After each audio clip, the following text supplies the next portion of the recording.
सब सही, ठीक है, बस देख लेना। ओके, मैं स्टार्ट कर रहा हूँ, सुनना प्लीज़। कंपनी लॉ का ये फर्स्ट क्लास है, तो अब इसमें क्या होता है, whenever a student sits he has lot of query, खास तौर पे इस बात को लेकर कि व्हाट इज़ द सिनेरियो। जब भी अमेंडमेंट्स आते हैं ना, जब भी अमेंडमेंट्स आते हैं तो स्टूडेंट डिस्टर्ब्ड हमेशा होता है, बिकॉज एक अनक्लियर सा पिक्चर रहता है कि एग्जाम के लिए क्या एप्लीकेबल है और क्या नहीं एप्लीकेबल है। ठीक है, हमेशा एक अनक्लियर सा पिक्चर रहता है स्टूडेंट के माइंड में।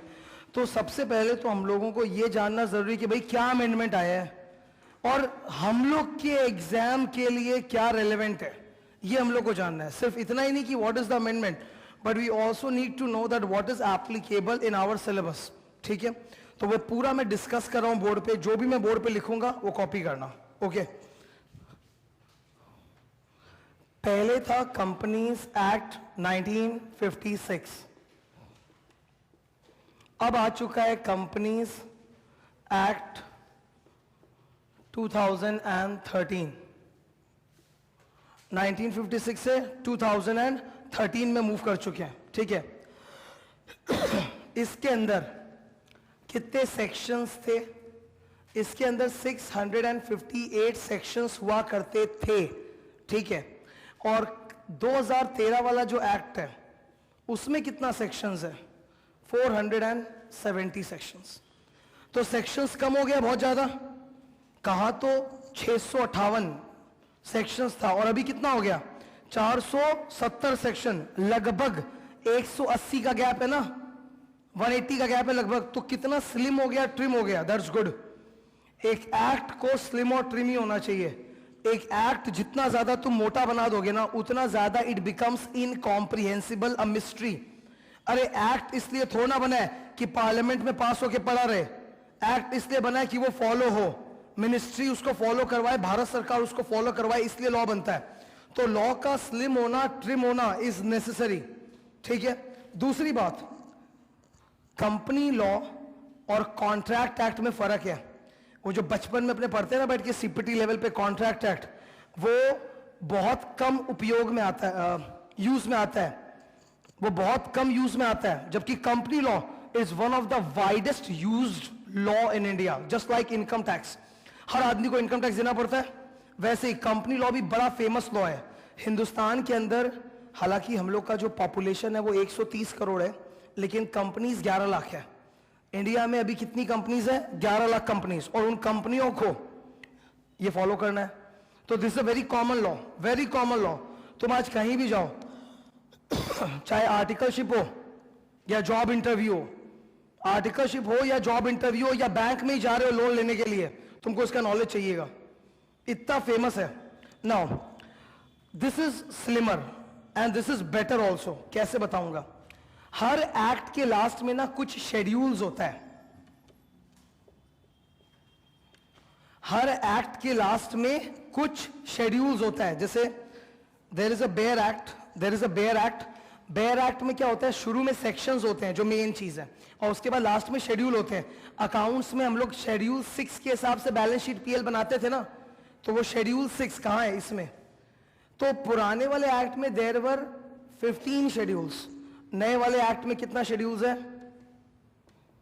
7 शेड्यूल्स है, जिसको पहले हम लोग बैलेंस शीट पीएल में शेड्यूल 6 बोला करते थे, अब वो बन चुका है शेड्यूल 3। तो इसमें शेड्यूल्स भी कम हो गया, दैट्स गुड। लेकिन अब जो लिखने जा रहा हूं वो बहुत बढ़ गया है। कंपनीज एक्ट 1956 के अंदर there were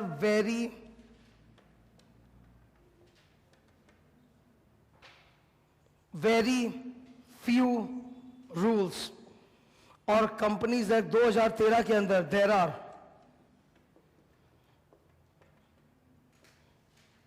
lot of rules, lot of rules. और मेरे से अगर पूछोगे ना कि असली नॉलेज कहां से मिलता है लॉ का, तो वो सेक्शन से नहीं मिलता, वो रूल से मिलता है। सेक्शन से असली नॉलेज कभी नहीं मिलता। असली नॉलेज जिसको बोलते हैं वो हमेशा रूल से मिलता है। इसमें गिन के ना 4-5 रूल्स हुआ करते थे, 4-5 बस। इसमें 38 रूल्स निकल चुका है, 38 रूल्स। हर काम को करना है, ये पूरा प्रोसीजर है लिखा हुआ है। हर काम को करना है, कैसे करना है, एकदम डिटेल में प्रोसीजर लिखा हुआ है। इसमें डिटेल नहीं होता था, इसमें नहीं होता था डिटेल। अब नया लॉ आया है, ये कंपनीज एक्ट 13। तुम खुद सोचो, अभी थोड़ी देर पहले वो एक डीटीपीए वाला आदमी आके गया वो सेमिनार के लिए, क्यों करा रहा है वो कोर्स? क्यों प्रैक्टिसिंग प्रोफेशनल लोग को जरूरत हो गया कि वो आके कंपनी लॉ का कोर्स करे? अरे तुम करता है, समझ में आता है, तुमको एग्जाम देना है 100 मार्क का पेपर, उनको तो कोई पेपर नहीं देना। फिर भी वो तीनों इंस्टीट्यूट CA, CS, CWA, उनके प्रोफेशनल्स लोग को नॉलेज चाहिए कंपनी लॉ का। क्यों चाहिए? क्लाइंट आया बोलता है कि कंपनी लॉ नया वाला आया है, तो आपको नया नया फॉर्म होता है, एक DPT-4, अभी नाम बोल रहा हूं, बाद में पढ़ाऊंगा, DPT-4। तो ये फॉर्म जमा कराना है। तुम बोलते मेरे को तो मालूम नहीं DPT-4 क्या होता है। द मोमेंट यू से this you lose business. Client तो बोलेगा यार ये तो CA, इसको खुद ही नहीं मालूम है, दूसरे के पास जाओ, वो जमा करवाएगा। हम लोग के पास CA हो, चाहे CS हो, चाहे CWA हो, तीनों ही फर्म के पास कंपनी लॉ का काम आता है। हम लोग तीनों के सिलेबस में ही कंपनी लॉ है, खाली CA में नहीं है कंपनी लॉ, तीनों में है। और तीनों के पास ही कंपनी लॉ का काम आता है। और ये CS का भी बपौती नहीं है कि सिर्फ CS वालों के पास जाएगा, it comes to CA, CWA, सबके पास आता है। तो एवरीबडी वांट्स टू नो कि कौन सा नया फॉर्म जमा करना है, कौन सा नया रूल्स है। इसमें तो ज्यादा फॉर्म भी नहीं होता था। अगेन मैं फिर से बोलूंगा, वेरी फ्यू फॉर्म्स, और इसमें मैं बोलूंगा लॉट ऑफ फॉर्म्स, भर भर के फॉर्म है। तुमको एक कंपनी बनाना है तो तुम ROC के पास जाएगा कंपनी बनवाने के लिए, फॉर्म नंबर तो जमा करना पड़ेगा। कौन सा फॉर्म नंबर? अब कौन सा फॉर्म नंबर जमा करना है वो सेक्शन में लिखा है क्या? रूल्स में लिखा है। जैसे कल को क्या होता है, तुम ही क्वालिफाई कर गए, या तुम CA का पढ़ाई कर रहे हो, या CMA या CS जो भी पढ़ाई कर रहे हो, तुम रिश्तेदार वगैरह में कोई ना कोई आदमी निकल ही आता है जो हमेशा हम लोग का नॉलेज टेस्टिंग के पीछे पड़ा हुआ रहता है। ठीक है, बोलने को तो रिलेटिव है पर अंदर से वो कुछ और है।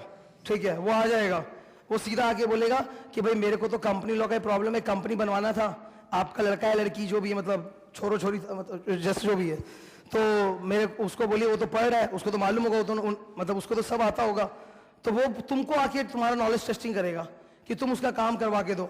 अब वहां पे तुम ये भी नहीं बोलते नहीं भाई मेरे से मत पूछो, हम तो डम्मी है, तुम ये भी नहीं बोल सकता, तुमको तो बोलना पड़ेगा, इज्जत का सवाल हो जाता है। तो ये सारा चीज कि कहां पे क्या फॉर्म जमा होगा, क्या प्रोसीजर फॉलो करना है, वो सेक्शन में नहीं मिलता, वो मिलता है इसमें। तो अगर मैं उस लिहाज से बात करूं तो this is much better than this. इसमें खाली फोकट का सेक्शन ज्यादा था और करने का तरीका कम था। इसमें सेक्शन कम कर दिया लेकिन करवाने का तरीका बहुत इलैबोरेट कर दिया। तो काफी मामलों में this is far superior compare to this. ये पढ़ाया हुआ है मेरा, ये पढ़ा रहा हूं ऑलरेडी, तो दिख रहा है मेरे को एपरेंट कि ये कितना बेटर है compare to this. It's not that कि अमेंडमेंट आ गया बोल के एग्जाम के लिए पढ़ना पड़ेगा, नो, इट्स अबाउट नॉलेज। ये बहुत लकी बात हो रहा है कि हम लोग का एग्जाम उस टाइम में पढ़ रहा है जब अपने सिलेबस में नया लॉ है। पुराने बैचेस का जो स्टूडेंट है ना, जो पुराने हिसाब से पढ़ा होगा, वो बेचारा कभी भी नया लॉ सीख नहीं पाएगा। क्या होता है कि कोई चीज सिलेबस में आता है तब तो हम लोग पढ़ लेते हैं, और कोई चीज सिलेबस में नहीं होता ना तो अपने नहीं पढ़ते। LLP एक्ट को ही ले लो, सिलेबस में होगा तो पढ़ते, नहीं होता तो नहीं पढ़ते। जबकि LLP कितना फेमस हो चुका है, everybody wants to know about limited liability partnership, पर सिलेबस में तो पढ़ेंगे नहीं तो नहीं पढ़ेंगे। तो ये अपने लिए लकी बात है कि the time when we are appearing for the exam ये आ चुका है सिलेबस में, तो हम लोग को इसका नॉलेज मिलेगा। Now there is one more reason why this was necessary. ये कब बना था? 1956। उस टाइम पे भारत में कितनी कंपनीज थी? गिनी चुनी कंपनीज थी उस टाइम पे इंडिया में, और आज कितना कंपनीज है इंडिया में? सोचो, वॉल्यूम ऑफ द कंपनीज बढ़ चुका है, बिजनेस बढ़ चुका है। 1956 में India was a very poor economy, गरीब देश, एकदम गरीब देश, बिजनेस धंधा कुछ नहीं था, सेलेक्टेड उद्योगपति थे, इंडस्ट्रियलिस्ट थे जो बिजनेस चला रहे थे।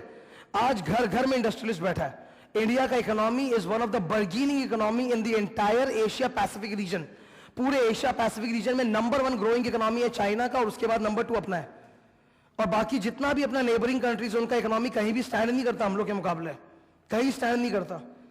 तो नंबर ऑफ कंपनीज इतना बढ़ चुका है। स्टॉक मार्केट 1956 में एक ही सबसे बड़ा स्टॉक मार्केट होता था, बॉम्बे स्टॉक एक्सचेंज। आज इंडिया में स्टॉक एक्सचेंजेस भरा हुआ है। India has got 24 stock exchanges right now. जिसमें से 4 सबसे फेमस है। Number 1 national stock exchange, number 2 Bombay stock exchange, number 3 MCX multi commodity exchange and number 4 United stock exchange. तो अपने यहां स्टॉक मार्केट कितना बड़ा हो चुका है, अपना स्टॉक मार्केट का जो ट्रांजैक्शंस है इमेंस है, इमेंस। तुम नेबरिंग कंट्री पाकिस्तान का स्टॉक एक्सचेंज देखो और अपना इंडिया का देखो, कोई कंपैरिजन ही नहीं है जिस लेवल पे हम लोग हैं। तो इकोनॉमी इतना पावरफुल हो चुका है, लिस्टेड कंपनीज इतनी सारी हो चुकी है कि नया एक्ट बनाना जरूरी हो गया था। अब अंदर की बात करते हैं, ये तो ज्ञान था। अंदर की बात क्या है कि we are a common law country, we are a common law country. Worldwide ना 2 तरह का लॉ चलता है, ठीक है। ये कॉपी हो गया, मिटाऊंगे इसको, ठीक है। इसको मिटा के फिर आगे बढ़ रहा हूं।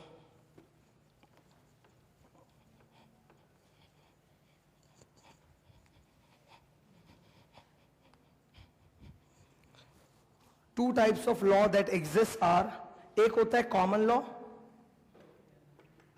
And the other is civil law. Common law and the other is civil law. England and countries which have been ruled by England, जिसके अंदर इंडिया भी है, यूएसए भी है, ठीक है। इंडिया भी है, यूएसए भी है। तो इंग्लैंड और वो सारे देश जहां पे कभी ना कभी ब्रिटिश राज रह चुका है, वो लोग फॉलो करते हैं कॉमन लॉ सिस्टम, ठीक है। इनको छोड़ के जितना भी अदर कंट्रीज है,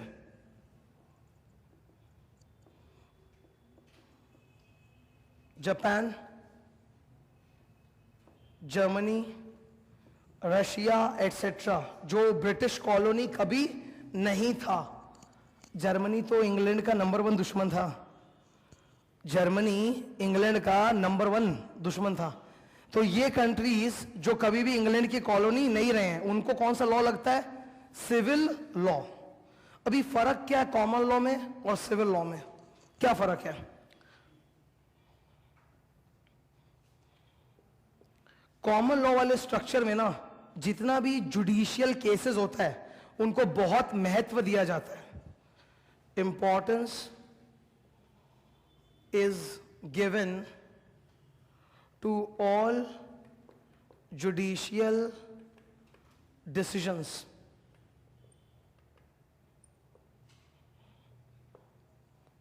यहां पर नहीं, लॉ इज इंटरप्रेटेड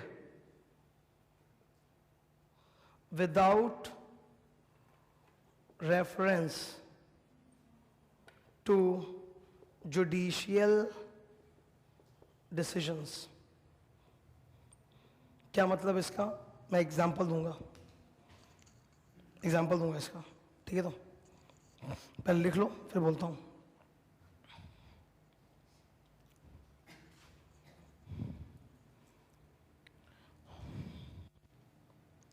ठीक है, बोलूं?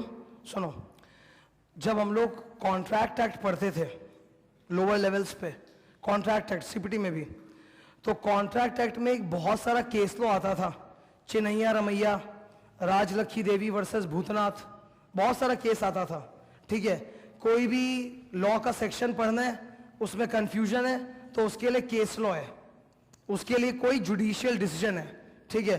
तुम लॉ में कोई एक चीज को पढ़ा और वो पढ़ के तुमको समझ में नहीं आ रहा कि इसका एग्जैक्ट मतलब क्या है, तो उसके ऊपर पक्का कोर्ट का कोई जजमेंट आया हुआ होगा, कोई ना कोई जुडिशियल डिसीजन होगा, केस होगा, वो तुम पढ़ा, उससे तुम्हारा क्लियर हो गया, ठीक है। कॉमन लॉ कंट्रीज में ना जुडिशियल डिसीजंस को अहमियत दिया जाता है। सिविल लॉ सिस्टम में जुडिशियल डिसीजंस को अहमियत नहीं देते हम लोग। जो केस लॉ हो गया सो हो गया, उसको कोई बात भी नहीं करता उसके बारे में। हर बार जब केस आता है उसका फ्रेश जजमेंट दिया जाता है, फ्रेश इंटरप्रिटेशन किया जाता है।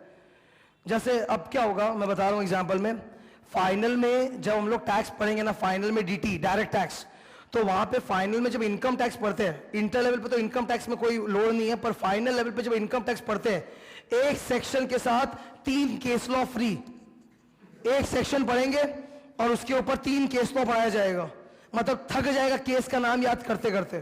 ठीक है, वो इसलिए ना कि हम लोग यहां फॉल कर रहे हैं। अगर अपने यहां पे होते ना तो अपने को केस लॉ पढ़ना ही नहीं पड़ता, अपना सिलेबस काफी कम हो जाता। इंडिया किस में, इसमें। अब हुआ ये कि इंग्लैंड में ना नया कंपनीज एक्ट आ गया, यूके कंपनीज एक्ट 2006। इंग्लैंड में नया कंपनी लॉ आ गया, यूके कंपनीज एक्ट 2006। हम लोग अपना सारा लॉ तो दूसरा से छाप छाप के बनाते हैं, पर दूसरा से बेटर बनाते हैं। We have that capability. दूसरा से छाप के बनाएंगे अपना, पर उससे बेटर बनाएंगे और बड़ा बनाएंगे साइज में। ये तो तुम क्लास 7-8 में शायद सुना होगा कि Indian constitution is the bulkiest constitution in the world. तो जब इंडियन कॉन्स्टिट्यूशन बना था, दुनिया का सारा कॉन्स्टिट्यूशन को लिया, पूरा अच्छे तरह से मिक्स करके एक बड़ा सा कॉन्स्टिट्यूशन बना दिया। तो वैसे ये लोग कुछ बनाए हैं, तो अपने को भी लगा भाई वो बना लिया नया लॉ, तो मेरे को भी बनाना है नया लॉ। तो हम लोग भी बनाए नया लॉ, कंपनीज एक्ट 2013, पर उससे बेटर बनाए, उससे बढ़िया और भी ज्यादा बेटर बनाए। यही तो तरीका है प्रोग्रेस का, कॉपी करो पर और बेटर तरीके से करो, देन प्रोग्रेस होता है। अगर उनका ही सेम चीज छाप लेते तो क्या प्रोग्रेस होता। तो और बेटर करके अपने भी आया, इसीलिए बेटर करने में अपने को 7 साल लग गया। और अपना 2013 में फाइनली नया लॉ इंप्लीमेंट हुआ, कंपनीज एक्ट 2013। ठीक है, ये एक्चुअल रीजन है, एक्चुअल बैकग्राउंड है कि क्यों नया कंपनी लॉ आया। अब इसका स्टेटस क्या है for exam.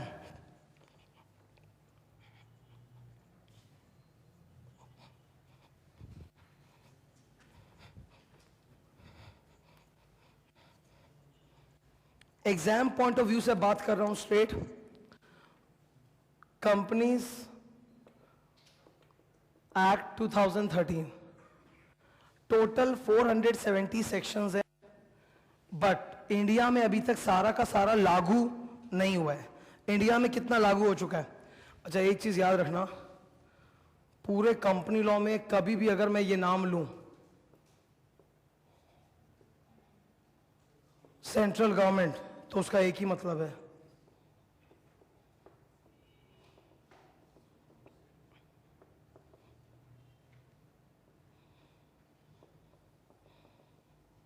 Ministry of corporate affairs. Bharat सरकार के अंदर बहुत सारी मिनिस्ट्रीज है, इंडियन गवर्नमेंट के अंदर बहुत सारा मिनिस्ट्रीज है। ठीक है, एक चीज तुम समझ लो, हर एमपी मिनिस्टर नहीं होता। 550 एमपीज है इंडिया में, members of parliament. All the MPs are not ministers. Paresh Rawal भी तो एमपी है ना, बीजेपी की टिकट पे जीता हुआ है। Is he a minister? He is only MP, he is not a minister. जबकि Arun Jaitley is MP also and he is minister also. ठीक है, उनके अंदर कौन सा मिनिस्ट्री है? अरुण जेटली के अंदर फाइनेंस मिनिस्ट्री अरुण जेटली के अंदर है। और कौन सा? और एक मिनिस्ट्री उनके अंदर है, डिफेंस था, अब हट गया, अब आईटी है। स्मृति ईरानी एमपी है, मिनिस्टर भी है, उसके अंदर ह्यूमन रिसोर्स वाला मिनिस्ट्री है। तो हर एमपी मिनिस्टर नहीं होता। ठीक है, भारत सरकार के अंदर राइट नाउ 50 से 60 मिनिस्ट्रीज है, 50 से 60 मिनिस्ट्री है, जिसमें मिनिस्ट्री ऑफ कॉर्पोरेट अफेयर्स है, ministry of law and justice है, मिनिस्ट्री ऑफ डिफेंस है, अलग अलग चीज का मिनिस्ट्री बनाया हुआ है। एविएशन का भी एक मिनिस्ट्री है, एयरलाइंस को मैनेज करने के लिए, एयरपोर्ट्स को मैनेज करने के लिए। तो जब हम लोग सेंट्रल गवर्नमेंट बोलते हैं, उसका मतलब है इस कानून से जुड़ा हुआ कौन सा मिनिस्ट्री है? एमसीए। तो सेंट्रल गवर्नमेंट का मतलब एमसीए। अब एमसीए ने क्या किया है? MCA has notified 282 sections out of 470। 282 sections he notify हुआ है अभी तक, जिस वक्त मैं अभी बात कर रहा हूं, बोल रहा हूं, 282 सेक्शन। क्यों? बाकी क्यों नहीं? ये समझना भी जरूरी कि बाकी क्यों नहीं। बाकी इसलिए नहीं क्योंकि एक नया बॉडी है जिसका नाम है NCLT, national company law tribunal. Full form सब लिखा हुआ रहेगा, उसका टेंशन मत लो। एनसीएलटी का पूरा नाम क्या?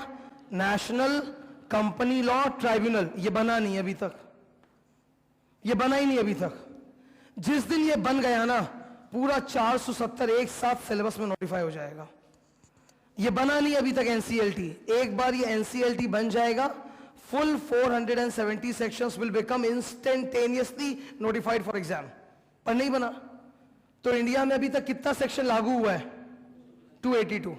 ठीक है, अब इन 282 सेक्शंस का जो करस्पॉन्डिंग सेक्शन है 1956 वाले एक्ट में, वो एप्लीकेबल नहीं है, वो हट गया। जिस चीज के ऊपर नया सेक्शन आ गया, उस चीज के ऊपर पुराना सेक्शन हट गया। अभी इंडिया में मिक्सचर चल रहा है, मतलब आधा चल रहा है कंपनीज एक्ट 2013 और आधा चल रहा है कंपनीज एक्ट 1956। अभी मिक्सचर चल रहा है इंडिया में, आधा चल रहा है कंपनीज एक्ट 2013 और आधा चल रहा है कंपनीज एक्ट 1956। जिस दिन ये पूरा नोटिफाई हुआ, पूरा 1956 एक साथ में आउट ऑफ द पिक्चर हो जाएगा। ठीक है, अब इंस्टीट्यूट ने इसको कैसे डिवाइड किया बता रहा हूं। आईपीसीसी करिकुलम में 116 सेक्शंस है और फाइनल करिकुलम में 166 सेक्शंस हैं। और जो लोग इसमें या इसमें हैं, उन बेचारों के लिए पूरा है। ठीक है, जो लोग भी इस कोर्स में है या इसमें, उनके लिए पूरा 282 नोटिफाइड है।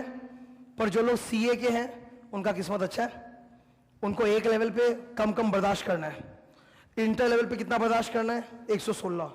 और फाइनल में कितना पढ़ना है? 166। अब हम लोग इसके बारे में फोकस करेंगे, इंटर के सिलेबस के बारे में फोकस करेंगे कि एग्जैक्टली क्या पढ़ना है।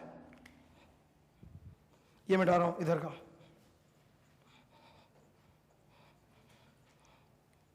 इंस्टीट्यूट हैज टोल्ड अस कि इंटर के करिकुलम में सेक्शन नंबर 1 से लेकर 122 है, but out of this 6 sections are not yet notified by MCA, not yet notified by MCA। उन 6 sections को छोड़ के बाकी 116 sections फुल पढ़ना है, और जो 6 sections इसमें से नोटिफाइड MCA द्वारा अभी तक नहीं हुआ, उनके लिए 6 और सेक्शंस पढ़ना है। तो तुमको टोटल कितना पढ़ना है? 122। मतलब अगर मैं सिंपल भाषा में बोलूं तो इंटर का सिलेबस पूरा पूरा नया ही है। एक तरह से इंटर का जो सिलेबस है वो पूरा पूरा नया ही है, खाली 6 सेक्शन छोड़ दो तो बाकी सारा न्यू पढ़ना है, कुछ भी ओल्ड पढ़ना ही नहीं है। जो भी हम लोग पढ़ेंगे वो न्यू सेक्शन नंबर पढ़ेंगे, 2013 वाला। ठीक है,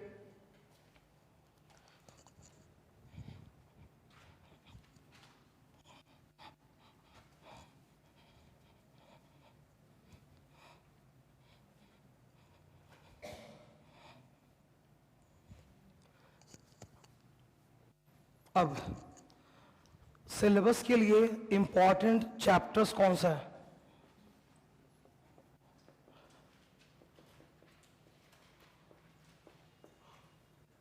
इंपॉर्टेंट चैप्टर्स, अगर कंपनी लॉ में कमांड बनाना है एट इंटर लेवल, तो कौन से वो चैप्टर्स हैं जिनको एकदम धो पोछ निचोड़ के पढ़ना है? First,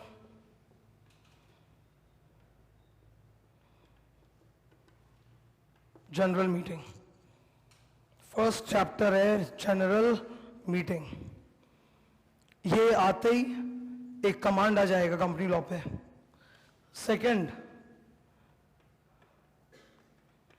incorporation, memorandum and articles. Incorporation, memorandum of association and articles of association. ये एक धांसू चैप्टर है, इसको पढ़ना जरूरी है, नहीं तो उसके बिना तुमको समझ में नहीं आएगा बहुत सारा चीज कंपनी लॉ का। थर्ड चैप्टर जो सबसे ज्यादा इंपॉर्टेंट है इसके बाद,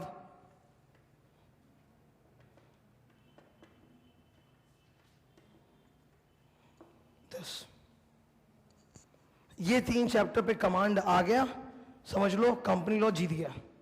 और भी चैप्टर्स है, आई एम नॉट सेइंग कि दिस इज द टोटल, और भी चैप्टर्स है, प्रोस्पेक्टस है, प्राइवेट प्लेसमेंट है, डिपॉजिट्स है, पर सबसे ज्यादा इंपॉर्टेंट अगर मेरे को पूछोगे कौन सा है तो ये है। मेरा हमेशा से पढ़ने का वही स्टाइल रहा है और पढ़ाने का भी वही स्टाइल रहा है, छोटा मोटा चीज में जाके मत अटको, बड़े चीज को जाके सीधा अटैक करो। अगर बड़ा चैप्टर पे मेरा कमांड आ गया ना तो छोटा चैप्टर पे मेरा अपने आप कमांड आ जाएगा, फिर उसके लिए मेरे को कभी भी पढ़ने में याद रखने में तकलीफ नहीं होगा। जैसे ये 3 चैप्टर, अगर मैं इन 3 चैप्टर को अच्छे से पूरा अंदर रख सकता हूं अपने, तो पूरी कंपनी लॉ मेरे कंट्रोल में है। फिर मेरे को वो छोटा छोटा जो चैप्टर्स बचता है ना, that I can handle, easily handle. तो सबसे पहले मैं यही 3 चैप्टर्स कराने वाला हूं, 1 2 3, यही होगा सबसे पहले, ठीक है? क्या? हाँ, सब इसी में से है, मतलब ये जो भी लिखा है ये सब इसी में से है यार। सेक्शन 1 से 122 के अंदर ही है सब, ठीक है? ये तीनों चैप्टर इसी के अंदर है।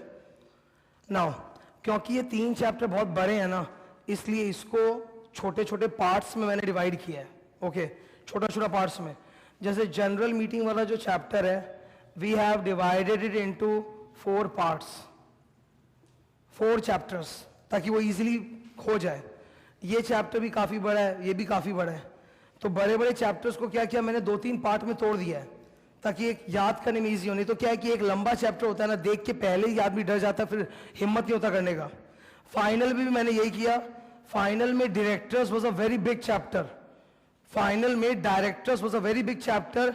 उसको बेयर एक्ट में तो 3 चैप्टर में बनाया हुआ है, बट हम लोग उसको 10 चैप्टर में तोड़ के पढ़ते हैं, तो एक कंट्रोल में आ जाता है वो। अगर तुम उसको 3 बड़ा चैप्टर की तरह करेगा तो तुमसे कभी नहीं होगा, लिख लो, पर 10 चैप्टर की तरह करेगा तोड़ तोड़ के तो कंट्रोल में आएगा। इसलिए बड़े चैप्टर को मैंने छोटे छोटे पार्ट में डिवाइड किया, फिर करेंगे। ओके, मेरा स्टार्टिंग पॉइंट होगा ये जनरल मीटिंग, यहां से आज का क्लास स्टार्ट हो रहा है। अब मैं जो भी पढ़ाऊंगा वो सीधा सेक्शन के अंदर से पढ़ाऊंगा, नॉलेज पढ़ाऊंगा। क्लियर है बात एकदम? तो मेरा स्टार्टिंग पॉइंट क्या है? General meeting. कॉपी में ये एक बार सुन लो प्लीज। क्या होता है अक्सर जब कोर्स खत्म होता है, then the student has a query. अभी तो जब मैं पढ़ा रहा हूं तब क्वेरी आता नहीं है, मतलब क्वेरी किस टाइप का नहीं आता, क्योंकि अभी तो पढ़ रहे हैं ना, तो अभी तो घर पे जाके पढ़ना होता नहीं है, टाइम भी नहीं मिलता। बट एग्जाम में जब तुम रिवाइज करने बैठेगा उस टाइम पे तुमको लगेगा यार इतना नहीं हो रहा मेरे से, क्या इंपॉर्टेंट है बता दो। तब तुम मेरे को अगर खुड़काया, मतलब फोन मारा कि इंपॉर्टेंट क्या बताओ, मैं नहीं बता पाऊंगा। कई जन ये करता है कि अपना फेल होने का भी स्टिकर मेरे ऊपर लगाना चाहता है, मतलब वो पढ़ के जाना चाहता है 3 चैप्टर कल, और वो मेरे मुंह से हाँ करवाना चाहता है कि हाँ 3 चैप्टर पढ़ लो पास हो जाएगा। मैं कैसे हाँ बोल दूं कल को तुम नहीं हुआ तो मैं एंड मोमेंट पे कभी ये नहीं अपने ऊपर लूंगा। अभी बता रहा हूं कि कमांड के लिए ये इंपॉर्टेंट चैप्टर्स का मतलब ये नहीं कि बाकी चैप्टर तुम सिलेबस में छोड़ के आएगा, ठीक है? ये कमांड के लिए। तो जनरल मीटिंग से स्टार्ट हो रहा है हम लोग का पूरा चैप्टर।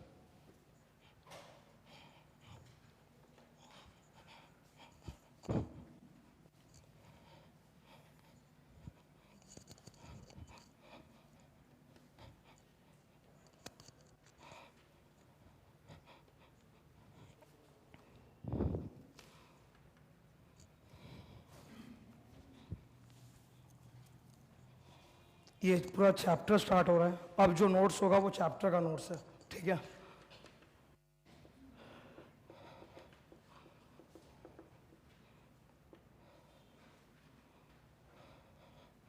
जो भी यहां तक डिस्कस किया था, that was just an introduction, ताकि तुमको पता चले कि नया लॉ क्या है और सिलेबस में क्या है। अब मैं चैप्टर वाइज बात करूंगा, ठीक है? तो types of meetings, there are 4 types of meetings. एक होता है जनरल मीटिंग्स,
चार टोटल मीटिंग होता है, कब कौन सा पढ़ा जाता है, किस लेवल पे, इंटर में कौन सा है और फाइनल में कौन सा है। सबसे पहले देखो इधर बोर्ड पर, कॉपी करते रहो मतलब, और पर सुनते भी रहो। जनरल मीटिंग, जनरल मीटिंग के अंदर मैंने क्या लिखा है, एजीएम, ईजीएम। एजीएम का full form annual general meeting, annual general meeting, और ईजीएम का एक्स्ट्रा ऑर्डिनरी जनरल मीटिंग। अच्छा, फुल फॉर्म का प्लीज टेंशन मतलब, वो सब जगह लिखा हुआ है, मैट में पूरा लिखा हुआ है। एजीएम मतलब एनुअल जनरल मीटिंग, ईजीएम मतलब एक्स्ट्रा ऑर्डिनरी जनरल मीटिंग। ये आईपीसीसी लेवल पे आता है। Okay. Second, meeting of a class of share holders, meeting of preference share holders. ये कहीं भी नहीं आता है क्योंकि इसमें ज्यादा ज्ञान है ही नहीं।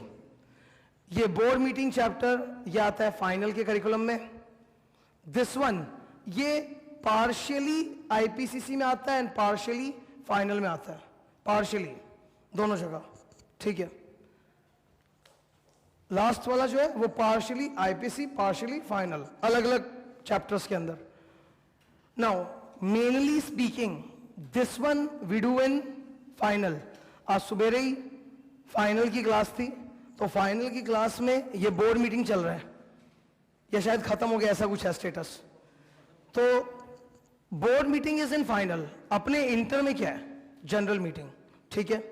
अब जनरल मीटिंग में दो नाम दिख रहा है, एजीएम, ईजीएम। क्या फर्क है दोनों में, क्या फर्क है दोनों में, कैसे किया जाता है वगैरह वगैरह, वो डिस्कस करना है। अब मेरा पूरा डिस्कशन इस पूरे डायग्राम में फोकस हो जाएगा इसके ऊपर। ये तो पूरा पिक्चर दिख रहा है कि इतना तरह का मीटिंग होता है, उसमें से कौन सा अपने को एकदम डिटेल में पढ़ना है। फिलहाल तो ये, और फिर बाद में ये भी।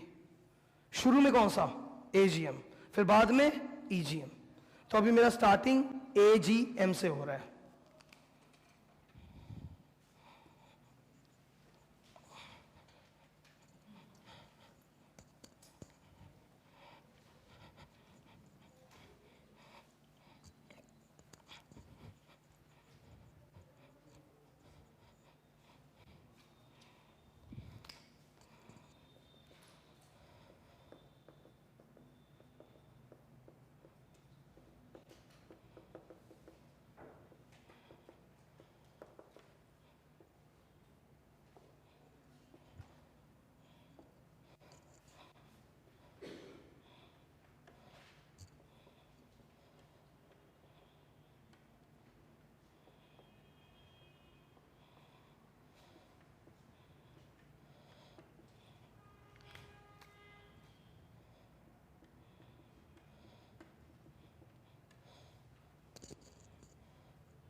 तीन नया नाम, ये तीनों नाम बोर्ड मीटिंग के लिए कभी यूज नहीं करते।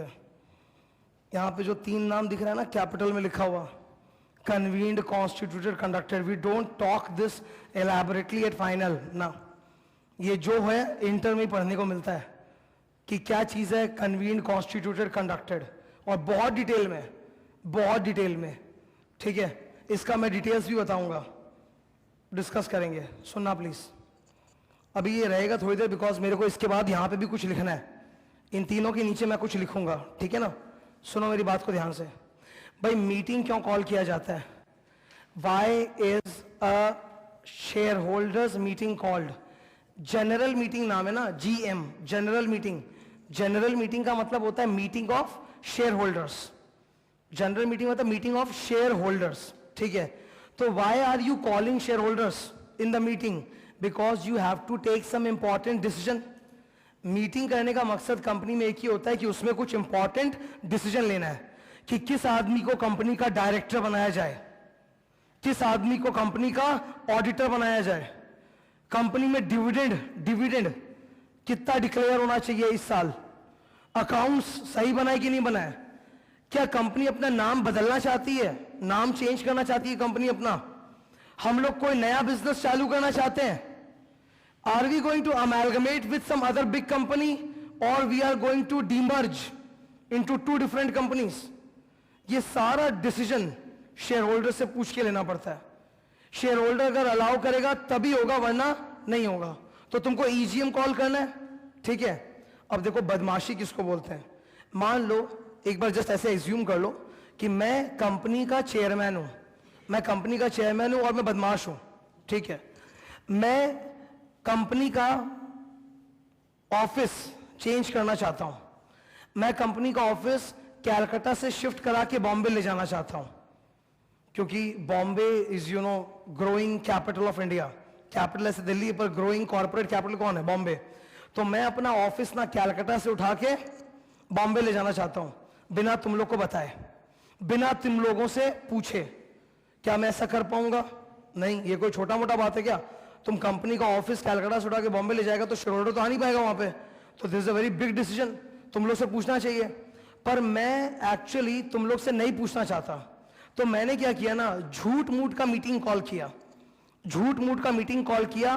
तुम लोग को चिट्ठी कब दिया मालूम? मीटिंग के एक दिन पहले। कल मीटिंग है, आज एक दिन पहले तुम लोग के घर पे चिट्ठी भिजवा दिया, जानबूझ के, ताकि तुम कल आ ही नहीं पाओ, जानबूझ के ताकि तुम कल आ ही नहीं पाओ। इतना शॉर्ट नोटिस पे तुम कहां से आ पाएगा? जब मीटिंग चालू हो रहा होगा उस समय तुमको घर में चिट्ठी मिलेगा, तो तुम कहां से आएगा? मैं जानबूझ की बदमाशी कर रहा हूं, मैं जानबूझ के झूठा या फेक मीटिंग कॉल कर रहा हूं और उसमें ये डिसीजन दिलवा रहा हूं कि सबने अलाउ कर दिया, हम लोग शिफ्ट कर सकते हैं। ये गलत है ना? Such a meeting will be void, every decision taken at such a meeting will be void, meeting will be void, the decision taken at the meeting will be void, यानी कि ऑफिस शिफ्ट नहीं कर पाएंगे।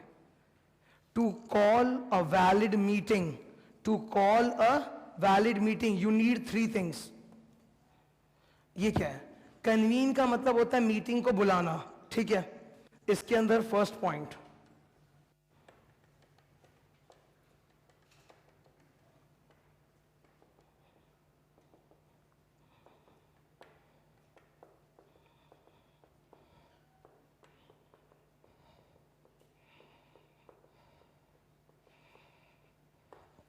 सबसे पहले तो who has the authority, power, authority मतलब power, who has the authority to call the meeting. एक शेयर होल्डर के बोलने से हो जाएगा क्या? कि अकेला मेरा चेयरमैन के बोलने से हो जाएगा? बोर्ड ऑफ डायरेक्टर्स के बोलने से होता है। कंपनी का जो डायरेक्टर्स होता है ना, डायरेक्टर्स, वो लोग जब चाहेगा, डायरेक्टर्स लोग मिलकर डिसाइड करेंगे कि इस दिन होल्ड करना है, उसी दिन मीटिंग होगा। तो who has the power to call the meeting? Board of directors. Second, notice. ये नोटिस तुम लोग के घर पे कम से कम 21 दिन पहले चला जाना चाहिए। ये जो notice of meeting, it should reach your home कम से कम 21 दिन पहले, ताकि तुम पूरा प्लान बना के अच्छे तरीके से आ पाओ। और नोटिस में सब कुछ रहना चाहिए, सारा मसाला शुड बी देयर कि नोट मीटिंग कहां पे होगा। आज घर में ऐसा हो सकता है कि कल को कोई घर में तुम्हारे शादी का कार्ड देके गया, उसमें एड्रेस ही नहीं बताया कि कहां पे आना है, या डेट नहीं बताया कि किस दिन शादी है, या ये नहीं बताया कि एक्चुअली वो शादी नहीं था, वो किसी का मुंडन था। तो कोई भी इनविटेशन कार्ड आता है, it should contain these details कि डेट क्या है, प्लेस या वेन्यू कहां पर है, एजेंडा क्या है कि किस लिए हो रहा है वो मीटिंग। तो that all those things should be there in the notice. और टाइम पे मिलना चाहिए। बाय द वे, नोटिस अगर मेरे को तुम लास्ट मोमेंट पे देगा तो मैं मीटिंग अटेंड नहीं कर सकता। You have to give me notice when, at least 21 days before, तब जाके मैं आ पाऊंगा। ओके, नेक्स्ट, कन्वीन का मतलब क्या होता है? कॉल करना, मीटिंग को बुलावा देना, ठीक है। फिर होता है कॉन्स्टिट्यूटेड। मीटिंग में अगर 2 लोग पहुंच गए तो हो जाएगा क्या? एक minimum number of share holders चाहिए। तो फर्स्ट पॉइंट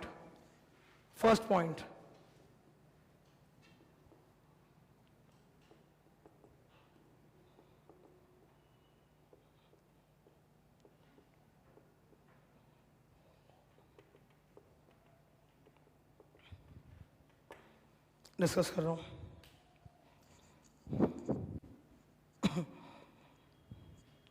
कॉन्स्टिट्यूटेड का मतलब क्या होता है? कॉन्स्टिट्यूटेड का मतलब होता है इंग्रेडिएंट्स। देखो मीटिंग किससे बनता है? लिखना हो गया क्या? इसका प्रोनाउंसिएशन होता है कोरम, क्वोरम नहीं होता, ठीक है, इट्स कोरम। चेयरमैन का मतलब क्या है, कोरम क्या है, सब बता रहा हूं, सुनो। ये क्लासरूम है, क्लासरूम का मेन इंग्रेडिएंट क्या है, टीचर एंड स्टूडेंट, दो चीज, ठीक है। एक मान लो यहां पर सब कुछ है, डेस्क है, बेंच है, एसी है, पूरा इंफ्रास्ट्रक्चर, प्रोजेक्टर वगैरह सब लगा है, पर टीचर ही नहीं है तो क्लास होगा, स्टूडेंट्स ही नहीं है तो क्लास होगा, दोनों ही केस में नहीं होगा। क्लास का मेन इंग्रेडिएंट क्या होता है, teacher and students. Just like family, अगर तुम बोलते हो घर बनता है फैमिली मेंबर से, नॉट विद द बिल्डिंग और इंफ्रास्ट्रक्चर। वैसे ही कोई भी मीटिंग का मेन इंग्रेडिएंट क्या होगा, एक तो होंगे शेयर होल्डर्स को आना पड़ेगा। कोरम का मतलब होता है minimum number of share holders that must be present to make it a valid meeting. कम से कम इतना लोग आएंगे तभी हम लोग मीटिंग करेंगे, वरना नहीं करेंगे, कैंसिल कर देंगे मीटिंग को। तो उतना मिनिमम नंबर ऑफ आदमी को बोला जाता है कोरम, कि कम से कम इतना शेयर होल्डर्स आना चाहिए तब मीटिंग होगा। वैसे ही चेयरमैन, मीटिंग में एक चेयरमैन भी होता है। चेयरमैन का मकसद क्या है, मीटिंग को सही डायरेक्शन में ले जाना। मीटिंग हम लोग कर रहे हैं, अगर कोई भी एक सिंगल आदमी उसको लीड नहीं करेगा, अगर मीटिंग को कोई सिंगल आदमी लीड नहीं करेगा, then meeting will start going in opposite direction. तो उसको लीड करने के लिए एक आदमी चाहिए, उसको क्या बोलते हैं, चेयरमैन।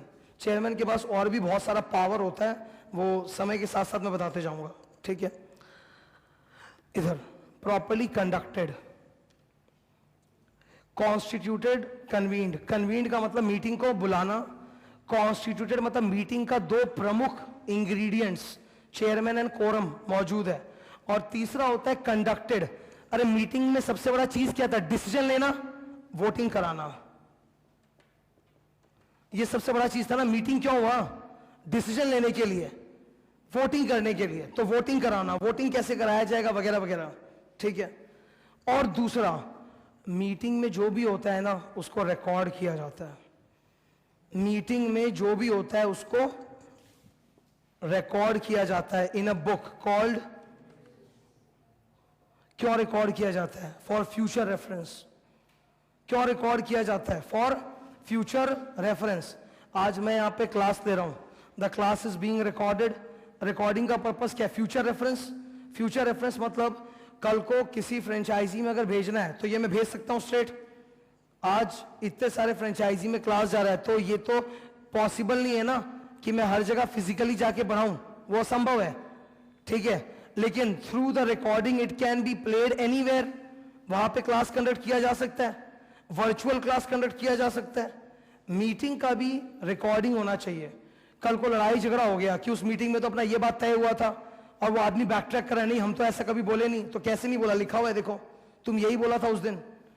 तो जो भी होता है मीटिंग में it should be recorded in a book called minutes book. इसको कई लोग गलत प्रोनाउंस करते हैं, उनको मजा आता है।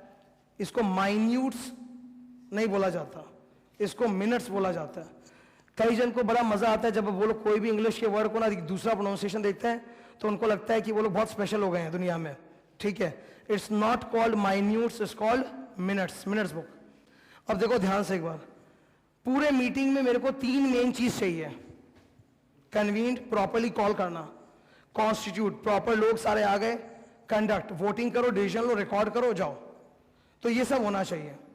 अब क्या है, इन तीनों को ना तीन सेपरेट चैप्टर में डिवाइड किया मैंने, इन तीनों को तीन सेपरेट चैप्टर में डिवाइड किया है।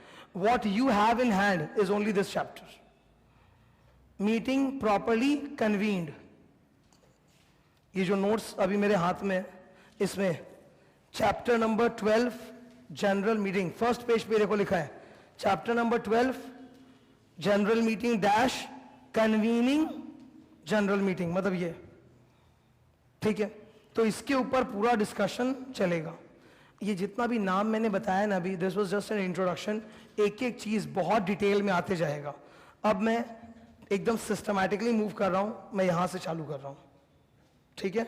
तो अब नोट्स चाहिए मेरे को, नोट्स पे आ जाओ।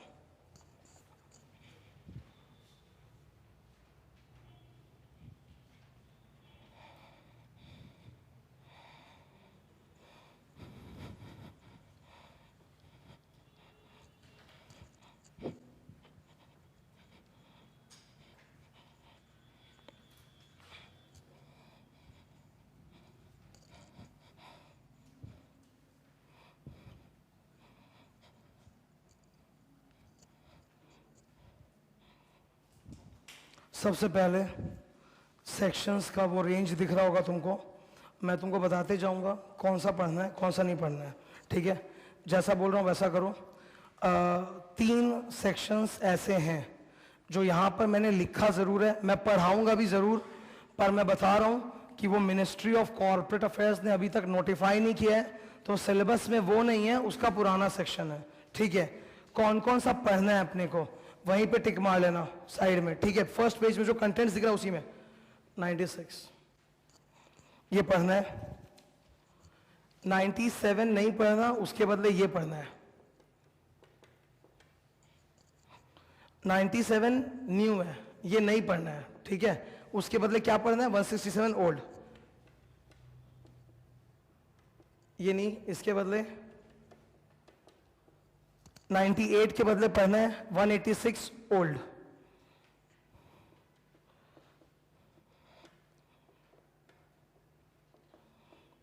इधर, ठीक है? हम लोग को पढ़ना क्या है ये।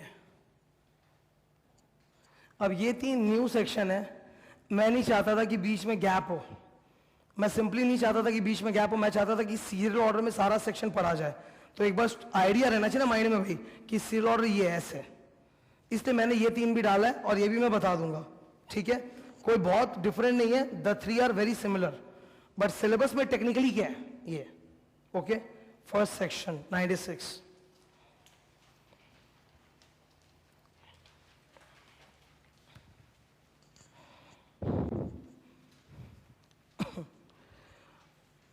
जो भी नोट्स है उसको मैंने बहुत प्रॉपरली क्लैरिफाई करके बनाए हैं, उसके बावजूद भी जहां मेरे को लगेगा कि मेरे को एक्स्ट्रा नोट्स बनाना है, राइटअप देना है समझाने के लिए, तो मैं बोर्ड पे दूंगा, तब कॉपी करना, ठीक है? सबसे पहले तुम्हारे सामने नंबर है 96 AGM, दिख रहा है? मिला क्या नोट्स में? 96, ये नंबर कभी मत भूलना, इंपॉर्टेंट। देखो एक चीज सुनो, इतना नंबर्स मेरे सामने है, अब प्रैक्टिकल बात थोड़ा करते हैं, okay? As a teacher for me it is my job कि मेरे को सब याद रहेगा, मेरा ये बिजनेस है भाई, कमाई होता है, तो मेरे को सब याद रहेगा उसमें से, ठीक है? But as a student it becomes impossible to learn all the numbers. when it is becoming impossible for you to learn all the numbers, which numbers are very important, which you must remember, ये 96 तुमको एकदम याद होना चाहिए, ठीक है? Number याद होना चाहिए इसका। फिर ये वाला नंबर,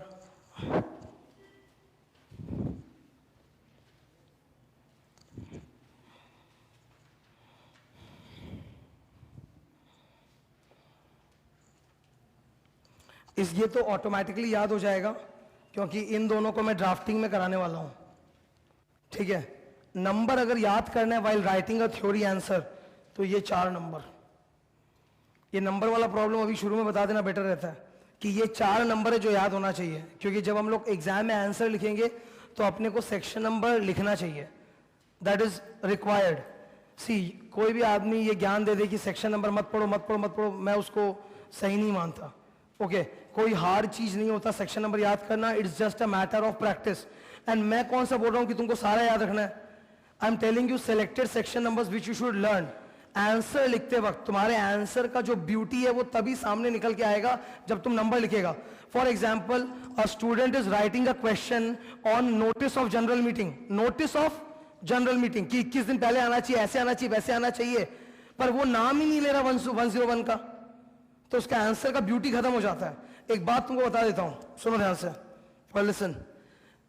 फाइनल के बैच में भी आज मैंने ये बात बोला था और अभी भी बोल रहा हूं, सीए इंस्टीट्यूट का या चाहे वो सीएस हो या सीडब्ल्यू है, कोई भी इंस्टीट्यूट का जब एग्जाम होता है ना, उसमें 60 to 65% बच्चा लोग जो बैठता है एग्जाम देने, वो पुराने टर्म्स का होता है जिनका वो सेकेंड या थर्ड अटेम्प्ट होता है। केवल 35 से 40% स्टूडेंट्स होते हैं जो फर्स्ट अटेम्प्ट वाले होते हैं न्यू बैच के, ठीक है?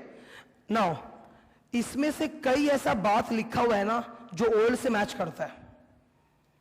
जो हम लोग चैप्टर पढ़ने जा रहे हैं उस चैप्टर में कई ऐसा बात है, तुम समझो ये चैप्टर 80% सेम है विद द ओल्ड एक्ट, खाली 20% डिफरेंट है from the old act, 20% different, ठीक है? तो जो स्टूडेंट तुम्हारे साथ बैठा हुआ है, मान लो वो सेकेंड अटेम्प्ट या थर्ड अटेम्प्ट वाला है, ओके, तो वो भी पुराना एक्ट का सेम बात पढ़ के वो लिखेगा, तुम भी वो सेम बात लिख रहा है पर तुम नए एक्ट का लिख रहा है, तुम लोग दोनों नहीं।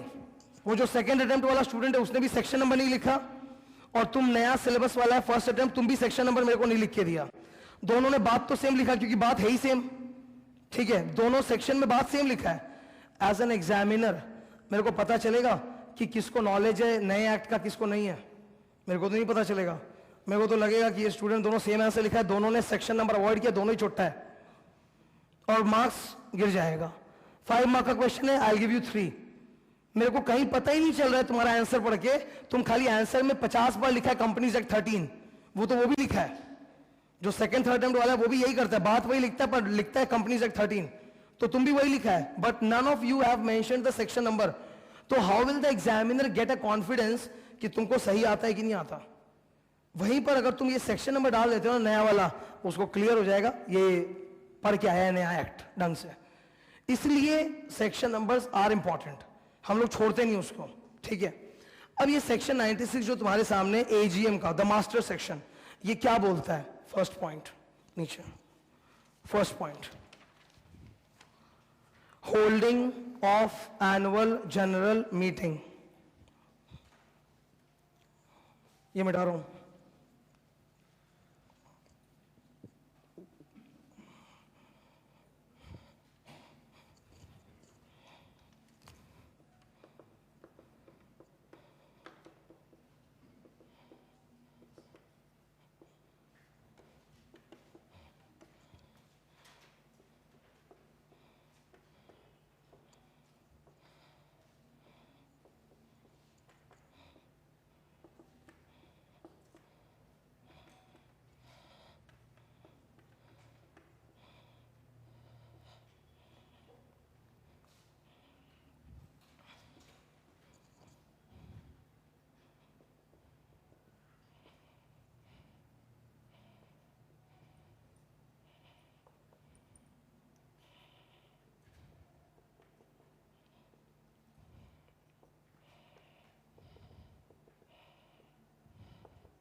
अब क्योंकि उसके अंदर एक नाम लिखा हुआ है ना, वो पहले पॉइंट के अंदर एक नाम लिखा हुआ आ गया 1% कंपनी, तो बोल के बीच में डायग्रेस करके ये बताना पड़ रहा है।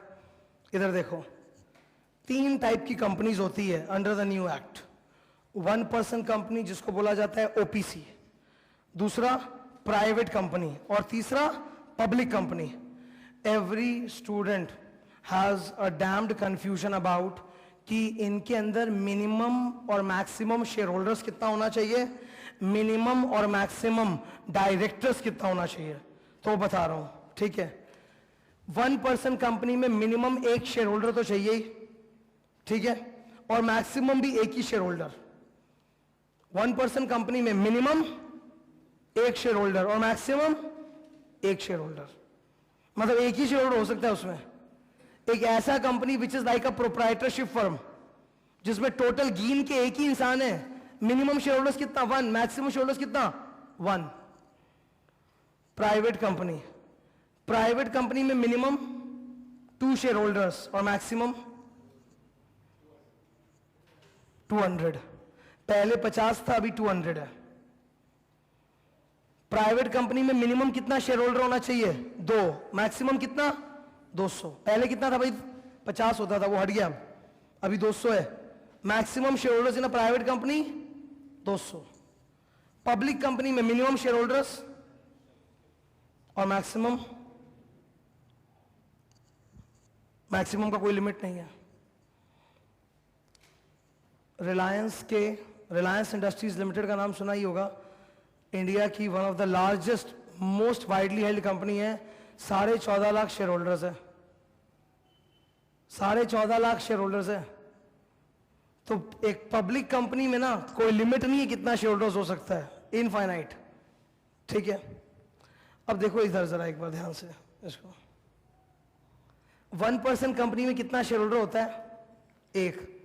एक आदमी अपने साथ क्या मीटिंग करेगा, एक आदमी अपने साथ क्या मीटिंग कर लेगा? तो 1% कंपनी को तुम बोलेगा क्या एजीएम होल्ड करो? इसीलिए तो वहां लिखा है पहला लाइन, सेक्शन 96 का फर्स्ट पॉइंट, एवरी कंपनी, अंदर पढ़ो क्या लिखा है, एवरी कंपनी ब्रैकेट में other than 1% company shall in each year hold AGM. Her company को करना है, प्राइवेट कंपनी को एजीएम करना है, पब्लिक कंपनी को करना है, पर ओपीसी को नहीं करना। क्यों नहीं करना? एक आदमी अपने साथ क्या मीटिंग करेगा, वो तो सॉलिलॉक ही हो जाएगा फिर। तो no need of AGM for this. ये नया चालू हुआ इंडिया में, ठीक है। मैं एक बात बोलना चाहूंगा, जिनको भी I am saying this mostly out of interest for the other courses. क्या होगा कि 1% कंपनी बहुत कॉमन हो गया आजकल, और जो क्लाइंट लोग आते हैं ना आर्टिकलशिप में, उनका ये डाउट रहता है कि भाई 1% कंपनी बनवाना है तो कैसे बनवाएं, उनको नहीं मालूम है। अब क्योंकि लोगों को नॉलेज नहीं है कि 1% कंपनी कैसे बनाना है, इसलिए कई लोग ना इसका नाजायज फायदा उठा रहे हैं, ठीक है। जैसे क्या है, कुछ आदमी लोग हैं, कुछ फर्म्स है, एक 1% कंपनी इनकॉर्पोरेट कराने का 30,000 रुपया ले रहा है। बोलो 1% कंपनी इनकॉर्पोरेट कराना कोई बहुत बड़ा हाथी घोड़ा नहीं है, पर क्या है कि नॉलेज नहीं है। जैसे मान लो मैं एक ऑर्डिनरी आदमी हूं, मैं सीए नहीं हूं, ठीक है, तो मेरे को 1% कंपनी बनाने का, मैं नहीं जानता कैसे बनाना है, तो मैं तुम्हारे पास गया। अब क्या majority people, even the majority chartered accountants who are in practice, they don't know how to do it. तो किसी को आइडिया है नहीं। अब जिसको आइडिया है वो फायदा उठा रहा है उसका। मैं उसके पास जा रहा हूं, भाई कंपनी बनवाना है, बोलता है 30,000 रुपया लगेगा, बेस्ट बना के देंगे। अरे बेस्ट क्या बना के देगा? कंपनी तो कंपनी बना के देगा, बेस्ट क्या बना के देगा? वो तो कंपनी, मेरा बिजनेस, मेरा नाम, मेरा जो बनाना है वही तो तुम बना के देगा। 30,000 रुपया। तो इसका पूरा बनाने का जो प्रोसीजर है, क्या फॉर्म जमा होता है नहीं होता है, वो पूरा मैं पढ़ाऊंगा पर इनकॉर्पोरेशन चैप्टर में। पहला चैप्टर जनरल मीटिंग पढ़ेंगे, उसके बाद इनकॉर्पोरेशन। अब इनके अंदर डायरेक्टर्स कितना होना चाहिए, मिनिमम, मैक्सिमम,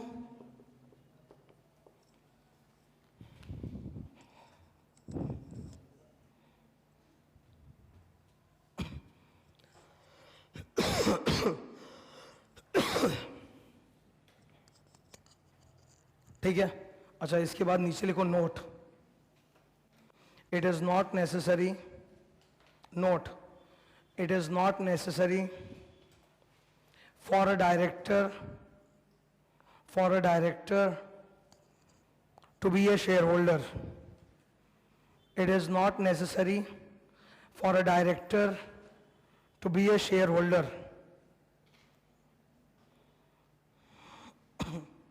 ठीक है, देखो ये जरूरी नहीं है कि आप अगर कंपनी के डायरेक्टर बनने वाले हो तो आपको शेयर होल्डर भी होना पड़ेगा। इट इज नॉट नेसेसरी, ठीक है, एकदम जरूरी नहीं है। तुम देखो ना इधर, 1% कंपनी में कितना शेयर होल्डर हो सकता है? मैक्सिमम 1, मिनिमम 1, पर डायरेक्टर कितना? 15। तो वो जो अदर डायरेक्टर्स तुम लाओगे वो शेयर होल्डर होंगे क्या? नहीं। तो डायरेक्टर बनने के लिए शेयर होल्डर बनना जरूरी नहीं है। ये जवाब बदला है, ये जवाब चेंज हुआ है।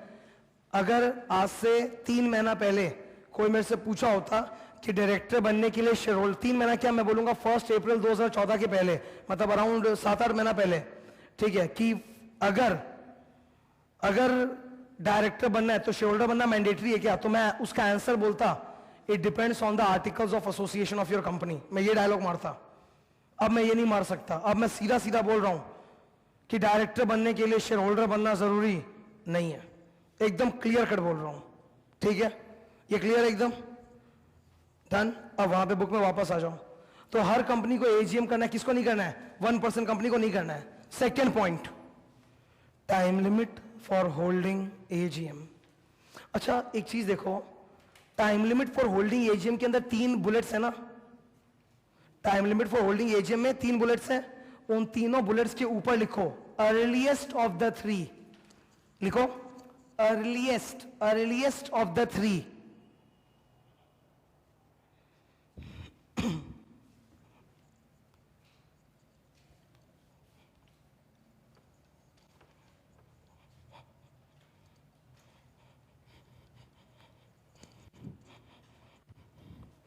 वहां पर 3 पॉइंट्स लिखा हुआ है।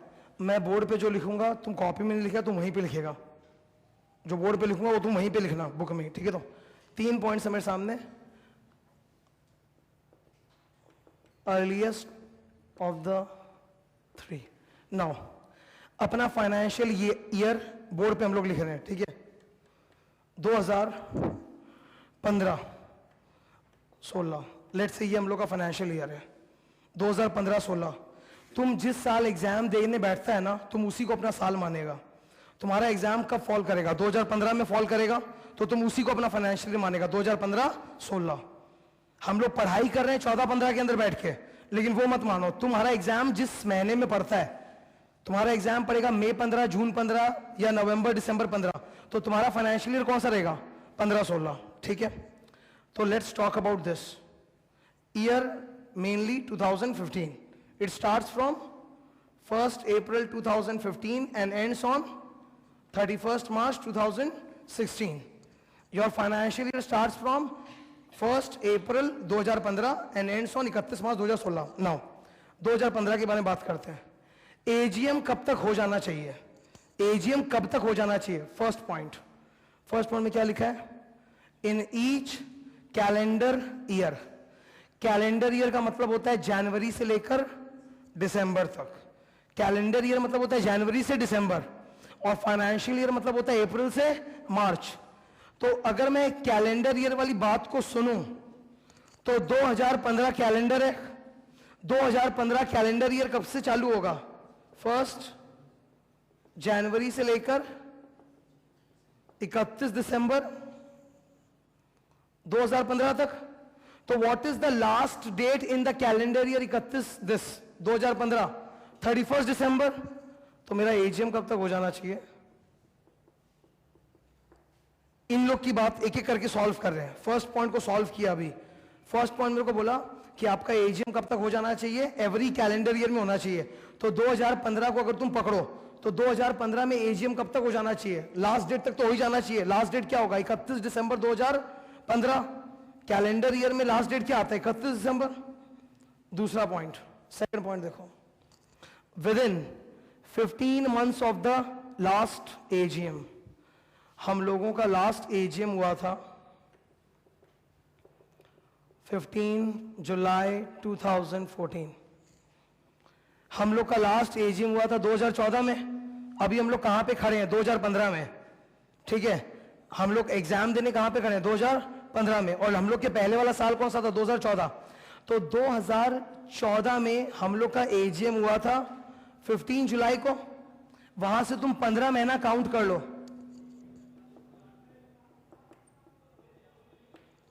वहां से 15 महीना कितना निकल के आएगा? 15 अक्टूबर 2015। तो यानी कि यहां तक एजीएम हो जाना चाहिए इस सेकंड पॉइंट के हिसाब से। अब एक बार ध्यान से देखो,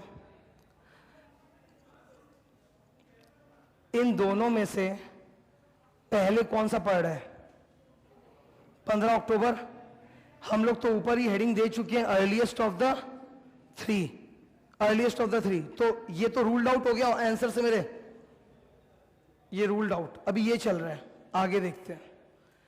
third point, with in 6 months of the close of financial year. अच्छा, ये 15-16। अच्छा, हम लोग अभी कहां पे खड़े हैं? 2015 में। तुम अपना एग्जाम जब दे रहा होगा तो तुम 2015 में है। 2015 में कौन सा ईयर एंड आया है? 31 मार्च 15।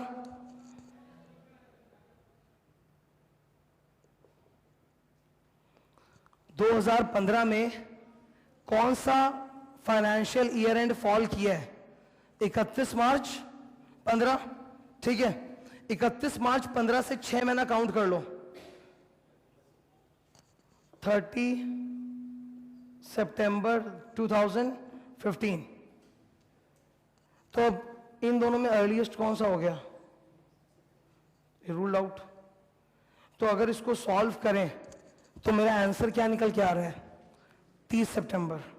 मेरा क्वेश्चन है, क्या हर बार आंसर 30 सितंबर आएगा क्या? अभी तो मैंने सॉल्व किया बोर्ड पे और मेरा आंसर निकला ही है। देखो, एकदम सिंपल तरीका है मेरे सोचने का। Let's not complicated. मैं एक स्टूडेंट हूं और मैं बैठा हूं मई 2015 में एग्जाम देने। मई 2015 में या नवंबर 15 में मैं एग्जाम देने बैठा हूं और मेरे को 2015 में सोच के निकालना है कि एजीएम कब तक हो जाना चाहिए। 2015 कैलेंडर ईयर का लास्ट डेट क्या है? 31 दिसंबर 15। पहला पॉइंट। दूसरा पॉइंट मेरे को बोला 15 months ऑफ लास्ट एजीएम। मेरा लास्ट एजीएम 2014 में कब हुआ था? 15 जुलाई 2014। वहां से अगर तुम 15 months निकालेगा तो कितना निकल के आएगा? 15 अक्टूबर 2015 निकाल लिया मैंने। थर्ड मेरे को बोला with in 6 months of close of financial year. अगर मैं सोचो एक बार, मैं मई 15 में या नवंबर 15 में एग्जाम देने बैठा हूं, तो मेरे जस्ट पहले कौन सा फाइनेंशियल ईयर एंड आया है? 31 मार्च 15। अगर मैं मई 15 में एग्जाम देने बैठ रहा हूं तो भी 31 मार्च 15 मेरे पहले जा चुका। अगर मैं नवंबर 15 में एग्जाम देने बैठ रहा हूं तो भी मेरे पहले कौन सा जा चुका? 31 मार्च 15। तो 31 मार्च 15 से 6 महीना निकालो, वो क्या आएगा? 30 सितंबर। सॉल्व किया, निकाला, ठीक है। अब मुझे कौन सा डेट लेना है इसमें से? Earliest of the 3। जो भी आंसर आएगा, अपने केस में आ रहा है 30 सितंबर 2015। So this is the last date of holding AGM. पर हर बार ये आंसर निकलेगा जरूरी नहीं है। जैसे एग्जाम्पल के तौर पे, अगर मैं लास्ट एजीएम को 15 जुलाई के बदले कर दूं 15 जून, तो वहां से 15 महीना कितना हो जाएगा? 15 सितंबर। अब इसमें से अर्लीस्ट कौन सा निकलेगा? तो चेंज हो गया ना आंसर। तो आंसर चेंज हो सकता है, ठीक है। अर्लीस्ट इसमें से 3 अलग अलग आ सकता है। ये वाला पॉइंट ना फाइनल लेवल तक पीछा नहीं छोड़ता। ये जो टॉपिक पढ़े ना, time limit for holding AGM, अभी देखा है 3 पॉइंट, ये इंटर फाइनल हर लेवल पे आता है। ओके, अब सुनो, एक चीज है, एक गड़बड़ हो गया, एक गड़बड़ हो गया। क्या गड़बड़ हुआ? सुनो ध्यान से। मेरा last date of holding AGM क्या आ रहा था? 30 सितंबर। मैं नहीं कर पाया 30 सितंबर तक एजीएम। क्या होगा? अगर मैं 30 सितंबर तक एजीएम नहीं कर पाया तो क्या होगा? 50,000 रुपया पेनल्टी। 50,000 रुपया penalty plus every single day का 2,500 रुपया लगेगा, ठीक है। मैं बता रहा हूं, एक बार सुनो ध्यान से। मेरा लास्ट डेट सॉल्व होके क्या आया था? 30 सितंबर, ठीक है। मेरा एजीएम मैं नहीं कर पाया 30 सितंबर को। मैंने अपना एजीएम किया 10 अक्टूबर को। कब किया? 10 अक्टूबर 2015 को। कितने का गैप हो गया? 10 दिन का गैप हुआ है। ये समझ में आ रहा है? 10 दिन का गैप हुआ है। पेनल्टी कितना देना पड़ेगा? 50,000 प्लस 2,500 पर डे। कितना दिन डिले हुआ है? 10 दिन डिले हुआ। कितना हो गया? 75,000 छोटा नहीं होता, समझ में? जब देना पड़ेगा तब पता चलेगा। अभी एक्चुअली क्या है, पढ़ते रहते हैं, ठीक है। क्या है ना, अकाउंट्स में सारा नंबर के आगे लिखा था रुपीज इन करोड़्स। भाई वो रुपीज इन करोड़्स का बैलेंस शीट जब खुद का बनता है ना, तब पता चलता है कितना, मतलब क्या क्या फटता है, मतलब क्या क्या वो होता है, तकलीफ होता है, ठीक है। तो 75,000 is a very good amount. एक मामूली सा चीज है, एजीएम में होल्ड नहीं किया, लेट कर दिया। सोचो ना मैं प्राइवेट कंपनी हूं, ये क्यों सोच रहे हो कि मैं पब्लिक कंपनी हूं? सोचो कि मैं एक छोटा सा प्राइवेट कंपनी हूं। प्राइवेट कंपनी तो कोरम पूरा मतलब फॉर्मेलिटी के लिए करता है। तो अगर एजीएम होल्ड नहीं किया, एक थोड़ा सा लेट हो गया, 75,000 जाके, तो इट्स अ बिग पेनल्टी। लेकिन एक कमाल का बात बता रहे हैं, सुन के और भी दुख लगेगा। ओके, ये पेनल्टी दिख रहा है ना, ये as per the old section 168 है। तो इसका नया सेक्शन कौन सा है? न्यू सेक्शन 99, ठीक है। इसका न्यू सेक्शन है 99। उसमें जाके पेनल्टी देखो कितना है। टर्न करो।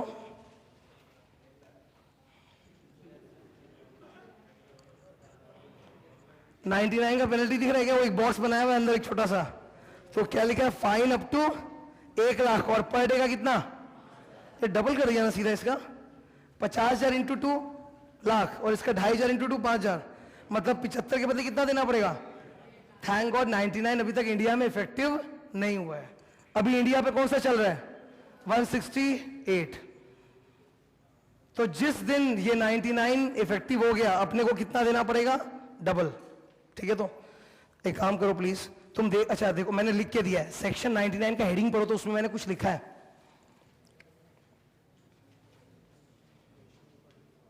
अरे सेक्शन 99 के हेडिंग में ब्रैकेट में कुछ लिखा है ना, और उसके ठीक नीचे देखो क्या लिखा हुआ है, सेक्शन 168। उसके बाद देखो क्या लिखा है, 168 ओल्ड एक्ट, उसमें भी कुछ लिखा है ब्रैकेट में, तो वो याद रखना थोड़ा। तो अपने को कौन सा याद रखना है? यही याद रखना है, ठीक है। जिस दिन ये 99 आ जाएगा उस दिन पेनल्टी डबल देंगे, ठीक है। बैक।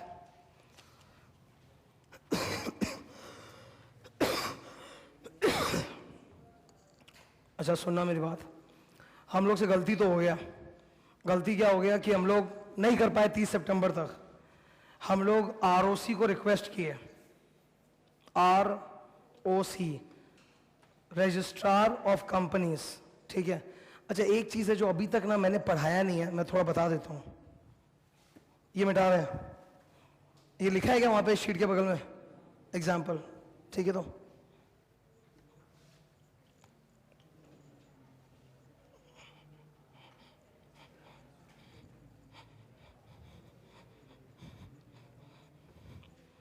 एक बार जरा देखो प्लीज, ये आउट ऑफ द टॉपिक जाके मेरे को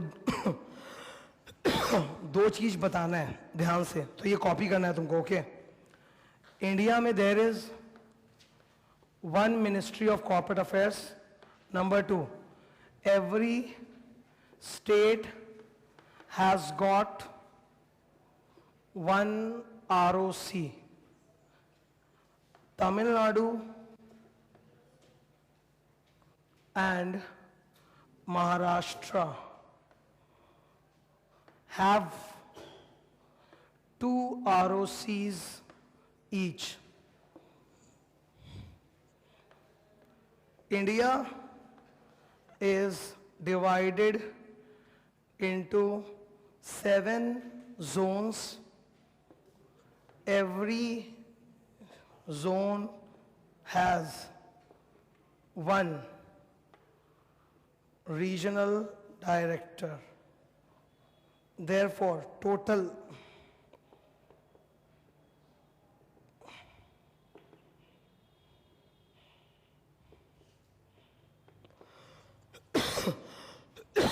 sorry,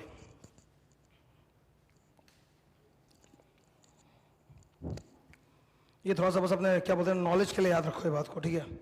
इंडिया में कितना एमसी, भाई एक ही मिनिस्ट्री होता है, हर स्टेट का अपना मिनिस्ट्री नहीं, एक ही सेंट्रल मिनिस्ट्री है, MCA, ministry of corporate affairs. Her state में एक आरओसी है, ठीक है, रजिस्ट्रार ऑफ कंपनीज। हम लोग अभी कैलकाटा में है ना, अपना आरओसी कहाँ पे है? निजाम पैलेस, ठीक है। कैमैक्स स्ट्रीट है, कैमैक्स स्ट्रीट के जब एंड होता है ना, कैमैक्स स्ट्रीट और एजीसी बोस रोड मिलता है, उसी जंक्शन पे निजाम पैलेस बिल्डिंग है, उसी के अंदर हम लोग का आरओसी है। फिर 2 स्टेट्स लेकिन ऐसा है जिनमें 2-2 आरओसी है, एक नहीं 2-2 आरओसी है। Tamil Nadu and Maharashtra, they have got 2 ROCs, एक के पास 2-2 आरओसी है। बाकी सबके पास एक आरओसी, जैसे बंगाल का एक आरओसी है, यूपी का एक आरओसी है, ठीक है। फिर इंडिया को ना 7 जोन में डिवाइड किया गया है। इंडिया को 7 जोन में डिवाइड किया गया है और हर जोन का एक आरडी है। आरडी मतलब, अच्छा एक बात सुनो, जब भी मैं ये रीजनल डायरेक्टर बोलता हूं प्लीज सुनो, गवर्नमेंट कोई कंपनी है क्या? इंडियन गवर्नमेंट कोई कंपनी है क्या? स्टेट गवर्नमेंट कोई कंपनी है क्या? Then why am I using the word director? एक बात सुनो, गवर्नमेंट के अंदर ना जो हाई पोजीशंस होता है ना, गवर्नमेंट के अंदर जो हाई पोजीशंस होता है उसमें ये डेजिग्नेशन चलता है डायरेक्टर, ठीक है। डायरेक्टर मतलब कंपनी वाला डायरेक्टर नहीं। Director is a very high designation given to a senior officer in the government, ठीक है। डीजी सुना है, डायरेक्टर जनरल ऑफ पुलिस, तो पुलिस में कहां से डायरेक्टर आ गया? डायरेक्टर एक सरकारी डेजिग्नेशन है, जो हाई लेवल के ऑफिसर्स होते हैं ना उनको ये मिलता है डेजिग्नेशन। तो रीजनल डायरेक्टर कौन है? ये भारत सरकार का एक हाई रैंक ऑफिसर है, इंडियन गवर्नमेंट का एक हाई रैंकिंग ऑफिसर है, ठीक है। ये डायरेक्टली सेंट्रल गवर्नमेंट का नुमाइंदा है जो बैठा हुआ है। हम लोग ईस्टर्न जोन में खड़े हैं, हम लोग ईस्टर्न जोन में खड़े हैं। ईस्टर्न जोन का आरडी कौन है? डॉक्टर साइनी, ठीक है, एन साइनी, पंजाबी है, ठीक है। He is the regional director. अब सुनो ध्यान से, सिस्टम क्या होता है? वेनेवर, ऐसे तो 99% केस में हम लोग का वास्ता सिर्फ इस आदमी से पड़ता है, आरओसी से। जो रजिस्ट्रार बैठता है ना, रजिस्ट्रार, उसी आदमी से हम लोग का वास्ता पड़ता है। हम लोग को कोई भी फॉर्म जमा करना है, रजिस्ट्रार को जमा होता है, और सारा ऑनलाइन जमा होता है आजकल। जो भी फॉर्म जमा करना है किसके पास जमा करते हो? रजिस्ट्रार, ये खुद मिनिस्ट्री के कंट्रोल में, या आरओसी जो है ये भी मिनिस्ट्री कंट्रोल में। लेकिन कुछ ऐसा केसेस होता है जहां पर हम लोग को डायरेक्ट मिनिस्ट्री से बात करना है। कुछ ऐसा केसेस है जहां आरओसी को नहीं बताना, स्ट्रेट डायरेक्टली मिनिस्ट्री से बात करना है। तो वहां पे ना हम लोग डायरेक्टली मिनिस्ट्री से बात नहीं करते, हम लोग इसको बोलते हैं और ये मिनिस्ट्री को बोलता है। 99% केस में तो मेरा इनसे वास्ता पढ़ना ही नहीं है। मेरा वास्ता किससे पड़ेगा? मेरे को फॉर्म जमा करना है, आरओसी में जमा कर दो। कंपनी बनवाना है, इनकॉर्पोरेट करना है, आरओसी को दे दो। लेकिन कुछ केसेस में तुमको सेंट्रल गवर्नमेंट का यानी कि एमसीए का अप्रूवल चाहिए, वहां तुम सेंट्रल गवर्नमेंट को डायरेक्ट नहीं देते हो। किसको थ्रू देते हो? रीजनल डायरेक्टर के थ्रू। तुम इसको दोगे, ये सीजी को देगा। ठीक है, ये क्लियर है बात? ओके। अब देखो वो टाइम लिमिट वाला जो पॉइंट था ना, सेकंड पॉइंट सेक्शन 96 का, उसमें 3 बुलेट्स के बाद कुछ लिखा हुआ है।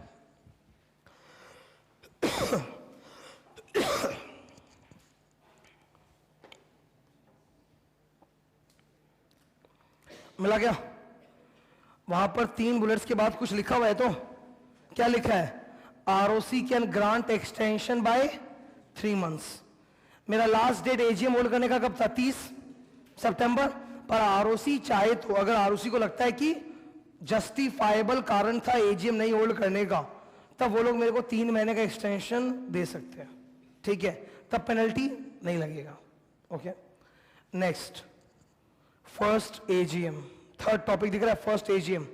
अच्छा, कंपनी का फर्स्ट एजीएम कब तक हो जाना चाहिए? विद इन, हाँ, फर्स्ट एजीएम कब तक हो जाना चाहिए? With in 9 months of the close of first financial year. Calculate कर रहा हूं।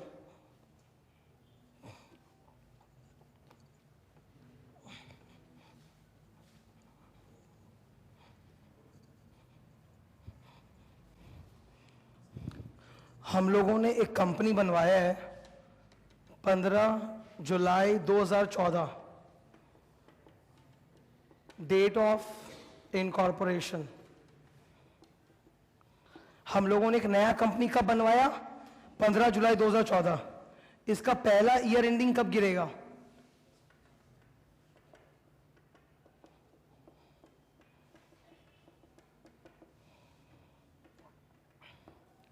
पहला ईयर एंडिंग कब गिरेगा? 31 मार्च 2015। वहां से 9 मंथ्स,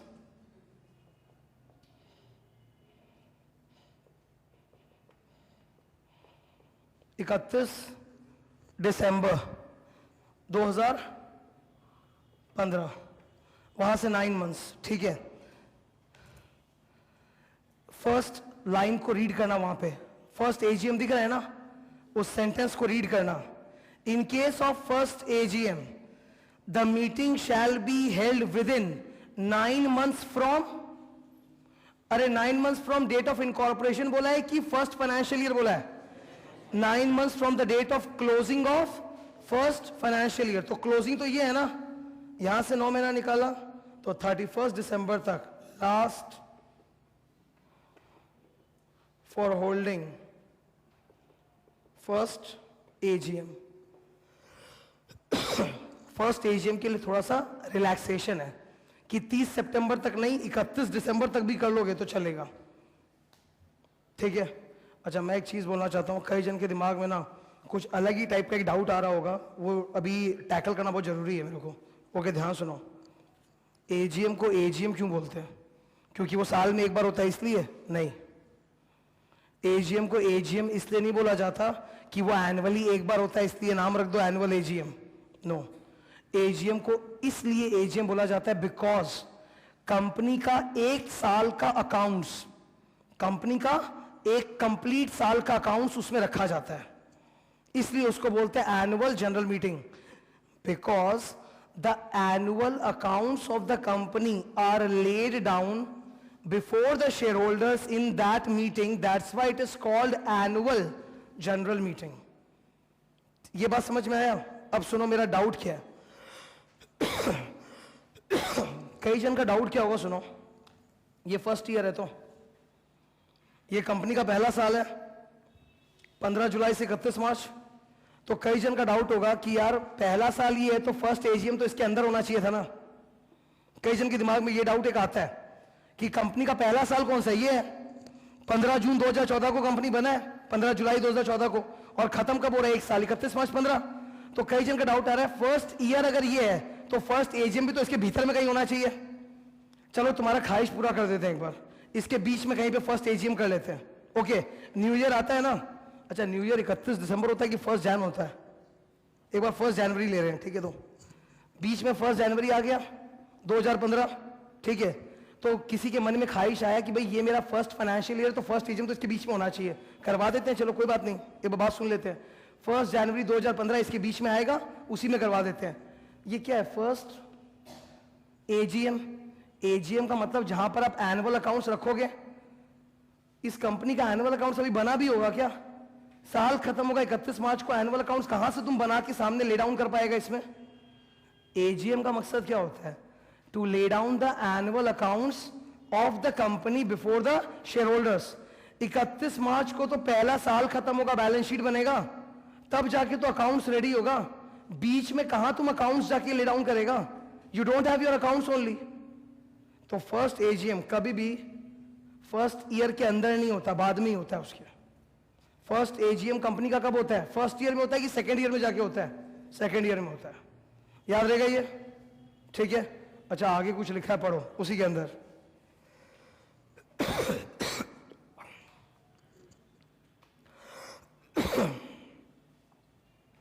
एक दूसरा डाउट आ जाता है ना आदमी का, तो एक डाउट खत्म दूसरा चालू, कि फर्स्ट ईयर का एजीएम सेकेंड ईयर में हो रहा है, तो सेकेंड ईयर का एजीएम कब होगा? वो थर्ड ईयर में होगा। वही बोला है वो लोग बोल रहे हैं कि अगर तुम अपना फर्स्ट एजीएम 9 महीने के अंदर कर लोगे तो फिर इस साल के लिए अलग से और कोई एजीएम करने की जरूरत नहीं है, ठीक है। अगर तुम अपना पहला एजीएम इस टाइम लिमिट में कर लेते हो तो तुमको ये वाला जो नया साल चालू हो गया ना, इसके लिए अलग से एजीएम करने की जरूरत नहीं पड़ेगी, ठीक है। क्लियर है वो language? If a company holds its first AGM as aforesaid, it shall not be necessary for the company to hold any AGM in the year of its incorporation. ये जो साल है इसमें भी AGM अलग से होल्ड करने का जरूरत नहीं है, और इसमें कोई दूसरा AGM नहीं, यही AGM रहेगा, ठीक है। Next, place and time of general meeting. ये थोड़ा सा इंटरेस्टिंग टॉपिक है, सुनो प्लीज एक बार ध्यान से। AGM, annual general meeting. क्या एजीएम रात को 12 बजे कर सकते हैं? सुबह करना चाहते हैं 6 बजे, मॉर्निंग टाइम रहता है, दिमाग चलेगा, कर सकते हैं? नहीं। AGM should be held during business hours. Business hours कई लोगों का अलग अलग होता है, ठीक है। कई लोगों का, हर इंसान का बिजनेस आवर अलग अलग होता है। कोई का दिमाग है वो 10 to 7 चलता है, मतलब सुबह 10 बजे से शाम को 7 बजे तक। कोई का दिमाग चलता है कुछ और टाइम पे, पर इनके लिए बिजनेस आवर्स का मतलब क्या है? देखो वहां लिखा है, इनके लिए बिजनेस आवर्स का मतलब क्या है? 9 AM to 6 PM। ये याद रखना, ये एक्ट के अंदर लिखा हुआ, ये मेरा बताया हुआ नहीं, मन का कि तुम सोचो कि मन से मैं डाल दिया, नहीं। रियल ऑफिस टाइम ये नहीं होता। ऑफिस टाइम क्या होता है? 10 to 7 होता है। इंडिया में ऑफिस टाइम मैं बता रहा हूं, मोस्ट ऑफ द ऑफिस का क्या होता है? 10 AM to 7 PM। लेकिन कंपनी लॉ के अंदर बिजनेस आवर्स क्या बोला है? 9 AM to 6 PM। So remember this. Second, day of AGM. पहला पॉइंट था टाइम, किस समय पे होगा। दूसरा है कौन से दिन एजीएम। क्या हॉलीडे के दिन अपने एजीएम कर सकते हैं क्या? हॉलीडेज के दिन एजीएम कर सकते हैं क्या? नहीं, हॉलीडेज के दिन आप एजीएम नहीं कर सकते हो। It should not be a national holiday. Clear है? इसका लॉजिक या रीजन क्या है मैं बता देता हूं। इंडिया में जितनी भी नेशनल हॉलीडेज होती है ना, उनमें एक सिंपल सा बात है कि traffic is zero, conveyance availability zero. For example 2 October which is Gandhi ji birthday, ठीक है।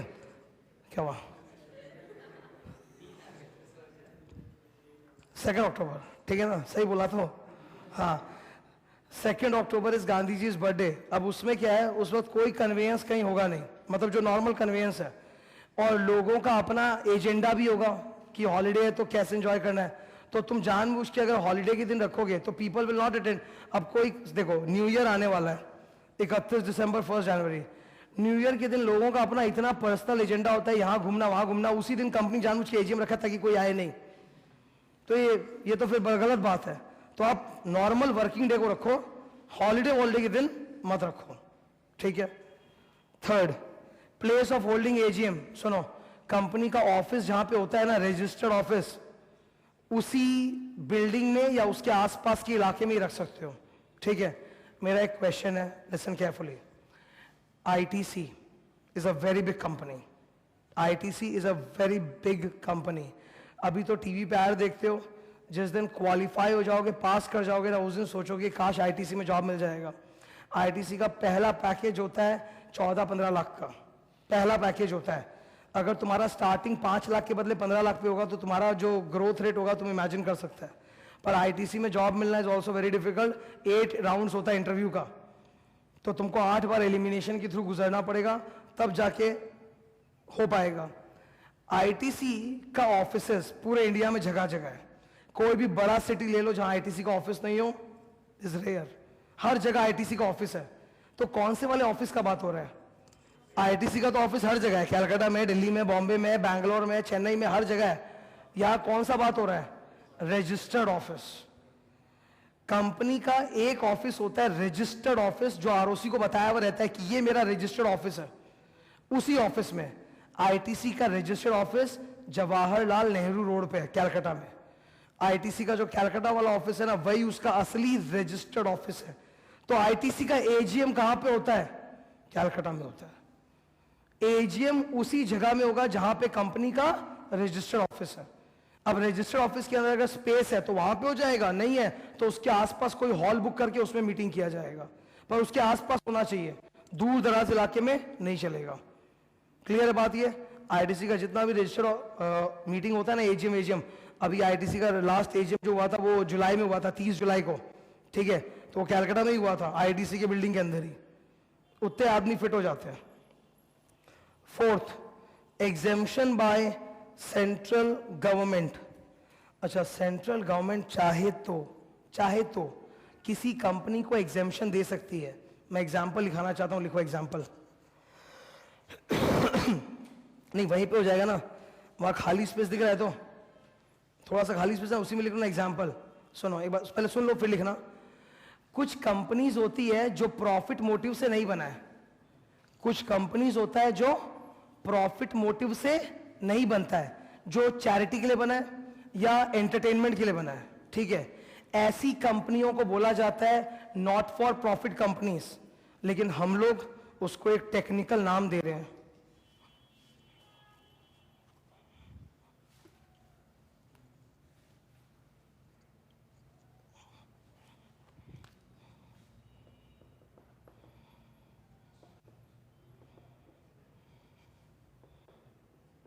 लिख लो।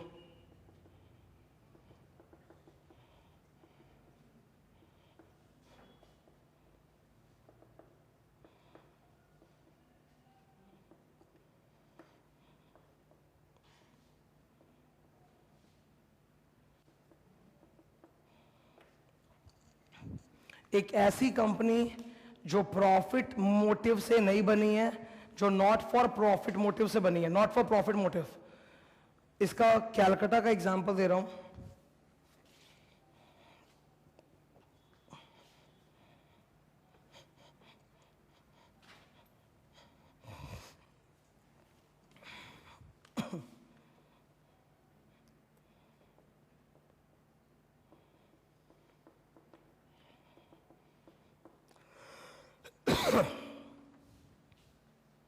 Hindustan club limited, Minto park, Elgin road, ठीक है। तो लमार्टनर फॉर बॉयज के आगे ही जाके आता है, ठीक है, हिंदुस्तान क्लब लिमिटेड। ये एक सेक्शन 25 कंपनी है। बेसिकली ये क्लब है, क्लब ये रिक्रिएशन के लिए बना है, एंटरटेनमेंट के लिए, एंटरटेनमेंट उसी के लिए बना है। इसके मेजॉरिटी मेंबर्स जो है वो मारवाड़ी और गुजरातीज है, ठीक है। तो ये कंपनी है, नाम देखो क्या लिखा है, ये कंपनी है, पर ये प्रॉफिट मोटिव से बना है क्या? नॉट फॉर प्रॉफिट मोटिव से बना है। ऐसी कंपनी को क्या बोलते हैं? Section 8 company. इनको ना सेंट्रल गवर्नमेंट की तरफ से अलग से एक लाइसेंस मिलता है, इनको सेंट्रल गवर्नमेंट की तरफ से अलग से एक लाइसेंस मिलता है कि तुम सेक्शन 8 कंपनी हो। इन लोग को बहुत सारा लिबर्टी और एंजॉयमेंट है। ये लोग अपने नाम क्या आगे लिखते हैं, company registered under section 8 of the companies act, अपने नाम क्या आगे लिखते हैं, ठीक है। सेक्शन 8 का पुराना नंबर था, अब इससे मेरे को मतलब नहीं है, मेरे को नया नंबर से मतलब है। नया नंबर क्या है, सेक्शन 8। तो ऐसी कंपनियों जैसे, अच्छा एक चीज सुना, देखा होगा तुम, अपना जो इंस्टीट्यूट है, अपने इंस्टीट्यूट के बाहर लिखा होता है ना, created under an act of parliament.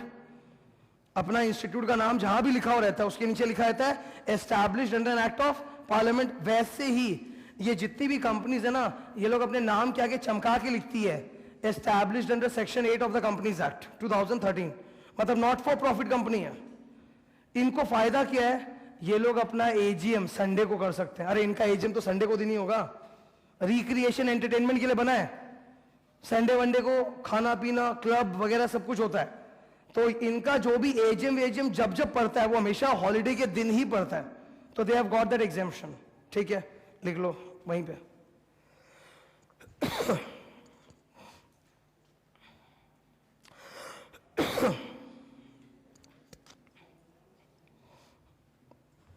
ठीक है, यहां तक ये डन।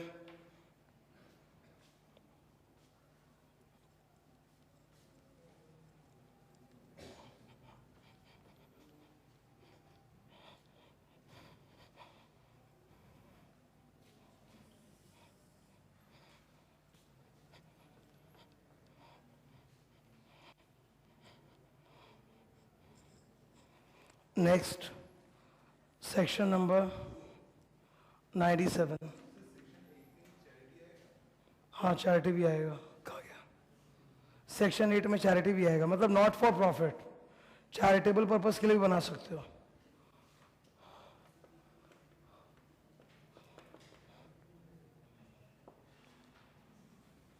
(97), (98) एंड 99, ठीक है। इन तीनों सेक्शन को मैं पढ़ाऊंगा जरूर, पर सिलेबस में कौन सा है इसके बदले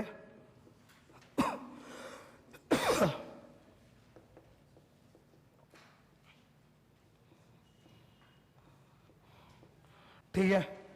अभी पढ़ाते वक्त तो मैं दोनों पढ़ाऊंगा, मैं क्योंकि मैं नहीं चाहता कि तुम कुछ भी छोड़ के जाओ। पर सिलेबस में क्या याद रखना है, नया नंबर क्या है, ये मिलता जुलता एकदम डिट्टो। जैसे अब देखो तुम इधर, ये क्या था, पेनल्टी। इसमें मैंने पेनल्टी क्या पढ़ाया, एजीएम अगर टाइम पे होल्ड नहीं करोगे तो 50,000 प्लस, और इसमें पेनल्टी क्या, डबल, बस सीधा, है ना। तो एकदम मिलता जुलता ही तो है, डिफरेंस क्या है ज्यादा, एकदम मिलता जुलता प्रोविजन है इसके अंदर, ठीक है। नाउ लिसन केयरफुली, इसमें और इसमें पहले देखो ये क्लियर है ना, फिर आगे बोलूंगा मैं। मेरे को बस लास्ट आज का थोड़ा सा और बताना है, इंपॉर्टेंट चीज दिमाग में, ध्यान से सुनो, पहले ये क्लियर है तब आगे बोलूं, ठीक है। अब मैं बोल रहा हूं सुनो, ये और ये एकदम मिलता जुलता है, 97, 98 एकदम मिलता जुलता है, खाली एक फर्क है, this is AGM and this is EGM, बस यही एक फर्क है। ध्यान से सुनो, एक बार प्लीज सुनो, कॉपी बाद में करता ना, पहले सुन लो। Who has the power to call AGM? Board of directors. लेकिन कई बार क्या होता है कि कंपनी का बोर्ड ऑफ डायरेक्टर्स बदमाश है, नहीं बुला रहा एजीएम। कंपनी का बोर्ड ऑफ डायरेक्टर्स जानबूझ के एजीएम नहीं बुला रहा। क्यों नहीं बुला रहा मैं बता रहा हूं। एक्चुअली ये थोड़ा हाई लेवल का सेक्शन है, जो थोड़ा सा बोल रहा हूं, टेंशन मत लेना। कंपनी के अंदर ना नियम होता है कि कुछ डायरेक्टर्स जो हैं वो हर एजीएम में रिटायर होके हटेंगे। ये एक नियम होता है कि कुछ डायरेक्टर्स पूरे बोर्ड में से रिटायर होके हटेंगे, और उनको फिर से अगर अपॉइंट होना है तो शेयर होल्डर को फिर से रेजोल्यूशन पास करना पड़ेगा। तो इस बदमाशी के चक्कर में ना कंपनी एजीएम ही होल्ड नहीं करवा रही है। ऐसे डायरेक्टर को हम लोग बोलते हैं retiring rotational directors under section 152। ये अभी नहीं है सिलेबस में, इसलिए ज्यादा नहीं बोल सकता। अब क्या है रोटेशनल डायरेक्टर्स, तो कंपनी को मालूम है कि एजीएम करवाएंगे तो उसमें डायरेक्टर को हटना पड़ेगा और नया डायरेक्टर का चुनाव होगा, तो नया डायरेक्टर को चुनाव को रोकना है। तो एजीएम जानबूझ के होल्ड ही नहीं कर रहा है, पेनल्टी से भी डर नहीं लग रहा उनको कि पेनल्टी लगेगा, वो तो पेनल्टी दे देंगे, करोड़ों का कंपनी, 1 लाख रुपए पेनल्टी से मेरा क्या हो जाएगा। जानबूझ के एजीएम होल्ड नहीं कर रहा, तो शेयर होल्डर्स एकदम दुखी है शेयर होल्डर्स बोला यार ये तो अच्छा मजाक है, एजीएम ही होल्ड नहीं कर रहा है, तो शेयर होल्डर मजबूर करवा सकते हैं, शेयर होल्डर मजबूर करवा सकता है कंपनी को टू होल्ड एजीएम। कौन मजबूर करेगा? 97 में सेंट्रल गवर्नमेंट, 167 में सीएलबी मजबूर करेगा। वैसे ही ईजीएम, हम लोग को एक extra ordinary general meeting call कराना है बीच में, बोर्ड ऑफ डायरेक्टर्स को हम लोग रिक्वेस्ट करें भाई कॉल करो कॉल करो कॉल करो, नहीं कर रहे हैं, तो हम लोग किसको बोल के मजबूर करवा सकते हैं? और इधर ध्यान से एक बार लिखना, बाद में पहले सुनो। कंपनी बदमाशी हो रहा है, कंपनी में बदमाशी हो रहा है, बोर्ड ऑफ डायरेक्टर्स एजीएम या ईजीएम कॉल नहीं कर रहे, तो शेयर होल्डर्स चाहे तो इनको बोल करना कंपनी को मजबूर करवा सकते हैं टू होल्ड एजीएम और ईजीएम। ठीक है, मैं चाहता हूं एक बार प्लीज सुनो, खाली हेडिंग को देखो। 97 का heading,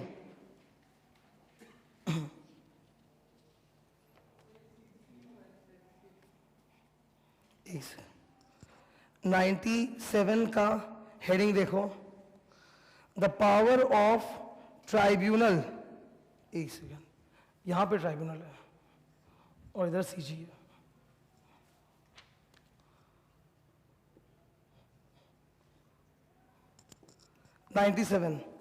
power of the tribunal, tribunal का मतलब NCLT, national company law tribunal, अभी तक बना नहीं है। अगर बन गया होता तो यही सिलेबस में होता, वो होता ही नहीं। ठीक है, अभी तक बना नहीं है। तो 97 power of the tribunal to call annual general meeting. अब इसके जस्ट बाद वाला जो सेक्शन है देखो एक बार प्लीज, 167, उसका हेडिंग क्या है? Power of the central government to call AGM. Same ditto section है, एकदम डिट्टो, खाली एक ही फर्क है, यहां एनसीएलटी लिखा है और यहां सीजी लिखा है, बस एक ही फर्क है और कोई डिफरेंस नहीं है। फिर नेक्स्ट सेक्शन क्या है, हेडिंग देखो खाली, 98 power of tribunal to call EGM, और उसके बाद 186 old act, power of CLB to call EGM. मतलब कंपनी होल्ड नहीं कर रहा है अपना एजीएम ईजीएम, तो हम लोग मजबूर करवा सकते हैं कंपनी को इनको बोल के। अच्छा, अब इसमें एक खास बात है, ये चारों में ना सेक्शन बहुत सिंपल है, तुम इन चारों का जब सेक्शन को पढ़ेगा अंदर का, तुम लगेगा यार हेडिंग में जो लिखा है वही तो लिखा है, क्या नया लिखा है। सही बात है एकदम, मतलब इसमें there is no extra matter to be read, whatever is given in the heading वही पूरा अंदर लिखा है, खाली एक बात एक्स्ट्रा लिखा है चारों में। चारों के अंदर इन चारों सेक्शन में एक बात एक्स्ट्रा लिखा है, सेम बात, क्या? कोरम।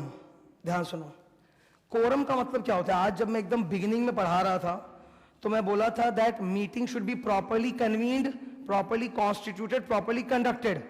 तो प्रॉपर्ली कॉन्स्टिट्यूटेड का मतलब है कि चेयरमैन होना चाहिए और कम से कम एक certain number of share holders आने चाहिए, उनको अपने बोलते हैं कोरम। ठीक है, नाउ एक आदमी तो कोरम नहीं हो सकता ना, एक आदमी अकेला क्या मीटिंग करेगा? एक आदमी अकेला क्या मीटिंग करेगा? लेकिन इनके पास सुपर पावर है, ये लोग ना कंपनी को ऑर्डर देके बोलेंगे कि इस तारीख को मीटिंग होल्ड करना। ये लोग NCLT, central government, CLB company को ऑर्डर देके बोलेगा इस तारीख को मीटिंग होल्ड करना, और अगर उस मीटिंग में एक आदमी भी आ गया है ना मेंबर, उसी को कोरम मान के पूरा मीटिंग कर लेना, रेजोल्यूशन पास कर देना, सिंपल एकदम। कभी भी एक आदमी अकेला मीटिंग कर सकता है क्या? Can there be a one person quorum? एक आदमी अकेला मीटिंग, वन पर्सन कोरम? कभी नहीं। लेकिन ये लोग के पास पावर है, ये लोग अलाउ कर सकते हैं, ये कंपनी को ऑर्डर करेंगे कि इस दिन मीटिंग होल्ड करना, और उस मीटिंग में एक आदमी भी अगर आ गया, चेयरमैन तो आएगा ना कम से कम, उसी को कोरम मान के मीटिंग पूरा कर लेना और आरओसी को बता देना। ये लाइन चारों में लिखा है। अब मैं चाहता हूं तुम चारों को बस एक बार रीड करो मेरे साथ, then we are done for the day. ठीक है, बुक में आओ। सेक्शन 97 नीचे, सेक्शन 97, ठीक है, मेरे साथ रीड करो प्लीज। सेम एकदम, तो मतलब इट इज नॉट कि 4 बार पढ़ना है, 2 बार में ही सेम हो जाएगा। If any default is made in holding the AGM of a company under section 96, AGM का सेक्शन 96 होता है, द ट्राइब्यूनल में, ट्राइब्यूनल मतलब एनसीएलटी में on the application of any member मतलब share holder call or direct the calling of an AGM of the company and give such ancillary or consequential directions. Ancillary मतलब निर्देश देना कुछ, जैसे एक निर्देश मैंने बोला ना कि एक आदमी भी आएगा तो उसको कोरम मान के बढ़ जाना। आगे as the tribunal thinks expedient मतलब जो सही है, उचित है। The power of the tribunal is overriding in spite of anything contained in this act. यानी कि सुनो, एक्ट तो बोलता है कि मीटिंग में कम से कम 2 आदमी चाहिए, लेकिन इसका पावर तो ट्राइब्यूनल का पावर तो एक्ट के भी ऊपर है। ट्राइब्यूनल बोल सकता है कि एक आदमी भी आएगा तो उसको कोरम मान सकते हो। आगे provided that such directions may include a direction that one member of the company present in person or by proxy shall be deemed to constitute a meeting। कि एक आदमी भी अगर आ गया ना उसी को कोरम मान के आगे बढ़ जाना, इतना पावरफुल। अच्छा, इसमें एक नाम आ गया तो मेरे को बोलना पड़ेगा, सुनो। प्रॉक्सी। प्रॉक्सी, प्रॉक्सी का मतलब क्या होता है मैं बता रहा हूं, ध्यान से सुनना please. I am a shareholder of Reliance also। Reliance का मीटिंग कहाँ होता है? बॉम्बे। Reliance का रजिस्टर्ड ऑफिस मुंबई में है, तो वहीं पे होता है उनका एजीएम। मैं कैलकाटा का एक मामूली सा शेयर होल्डर हूँ, मेरे को मालूम है कि मैं रिलायंस के एजीएम में चला भी जाऊंगा तो मेरा क्या वैल्यू, मेरे वोट का क्या वैल्यू, मेरे जैसे तो हजारों शेयर होल्डर्स हैं वहाँ पे। तो तुमको क्या लगता है, will I go to Bombay to attend the meeting? मेरा बॉम्बे आने जाने का खर्चा पड़ जाएगा 30,000 रुपया, तो मैं जाऊंगा क्या एक मीटिंग अटेंड करने के लिए? कभी कभी नहीं जाऊंगा। बट बॉम्बे में I have got a friend, Bombay में I have got a friend जो ठल्ला बैठा रहता है दिन भर। तो मैंने उसको बोला कि यार रिलायंस का मीटिंग है फलाने दिन, मैं तो नहीं आ पाऊंगा, तुम मेरे बदले चले जाना। वो बोलता है मेरा फ्रेंड मेरे को कि I am not a share holder of Reliance. मैं बोला कोई बात नहीं, मेरे को ये पावर मिला है कंपनीज एक्ट की तरफ से कि मैं अपने बदले किसी दूसरे आदमी को भेज सकता हूं, तो मैं तुमको भेज रहा हूं, तुम मेरे प्रॉक्सी हो। तो मैं नहीं जा रहा हूं मीटिंग में, कौन जा रहा है? प्रॉक्सी जा रहा है, ठीक है। नाउ जनरल नियम क्या होता है, सुनो। जनरल नियम ये होता है ना कि प्रॉक्सी जब घुसता है ना तो उसको कोरम में काउंट नहीं किया जाता। मतलब प्रॉक्सी अगर आया अटेंड करने तो उसको 0 गिनेंगे। वो आ सकता है, बैठ सकता है, सब कुछ कर सकता है, पर उसको 0 गिना जाएगा। लेकिन ट्राइब्यूनल क्या बोल रहा है कि अगर मीटिंग में एक भी मेंबर नहीं आया, चलो हम लोग मीटिंग कॉल किए, ट्राइब्यूनल के बोलने पे एक भी मेंबर नहीं आया, खाली एक प्रॉक्सी आया था उठ के उसमें, तो उसको भी वैलिड कोरम मान लेना और मीटिंग कंडक्ट कर लेना। इतना पावर दे दिया है, ठीक है। नेक्स्ट 167 दिख रहा है, अंदर का मैं रीड नहीं करूंगा क्योंकि डिट्टो है एकदम, खाली एक ही डिफरेंस है, अंदर ट्राइब्यूनल के बदले सीजी लिखा होगा। ओके, अब नीचे 98 दिख रहा है, section 98, power of the tribunal to call EGM. अच्छा, यहां कुछ लिखा है अंदर, इफ इट इज इम्प्रैक्टिकेबल, दिख रहा है क्या? सुनना मेरी बात को, लिसन। सेक्शन नंबर 96 एजीएम के ऊपर था कि ईजीएम के ऊपर? एजीएम। एजीएम साल में होल्ड करना मैंडेटरी है, ईजीएम होल्ड करना मैंडेटरी नहीं है। एक्स्ट्रा ऑर्डिनरी जनरल मीटिंग क्या होता है मैं बता रहा हूं। हम लोग को साल के बीच में कोई इंपॉर्टेंट डिसीजन लेना है, ठीक है। जैसे हीरो होंडा का नाम सुना होगा, हीरो होंडा टूट गया था ना, आज हीरो होंडा टूट के अलग हो चुका है, होंडा अपना अलग है, हीरो अलग है। हीरो कंपनी का नाम क्या? हीरो मोटरकॉर्प लिमिटेड। ये जो टूटना हुआ था ये क्या 30 सितंबर को हुआ था क्या? मार्च महीने में हुआ था, मार्च महीने में लोग टूट के अलग हो गया था।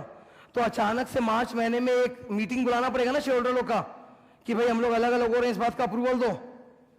ये जो टूटना हुआ था ये तो 30 सितंबर को नहीं हुआ था एजीएम में, ये तो बीच में हुआ था। तो बीच में अगर टूट रहा है तो शेयर होल्डर का अप्रूवल लेना पड़ेगा, तो शेयर होल्डर को बीच में बुलाना पड़ेगा एक बार, ठीक है। That is called EGM। any meeting of shareholder other than AGM is called EGM। Annual general meeting को छोड़ के कोई भी मीटिंग होगा अगर शेयर होल्डर्स का तो उसको क्या बोलेंगे अपने? EGM, ठीक है। तो एक EGM कॉल करना था, it was impracticable to call the meeting. अच्छा, ये वाला इंपॉर्टेंट पॉइंट है, इसके ऊपर मेरे को और बोलना पड़ेगा, तो ये नेक्स्ट डे कंटिन्यू करूंगा। नेक्स्ट डे सेक्शन 98 से कंटिन्यू होगा, ठीक है।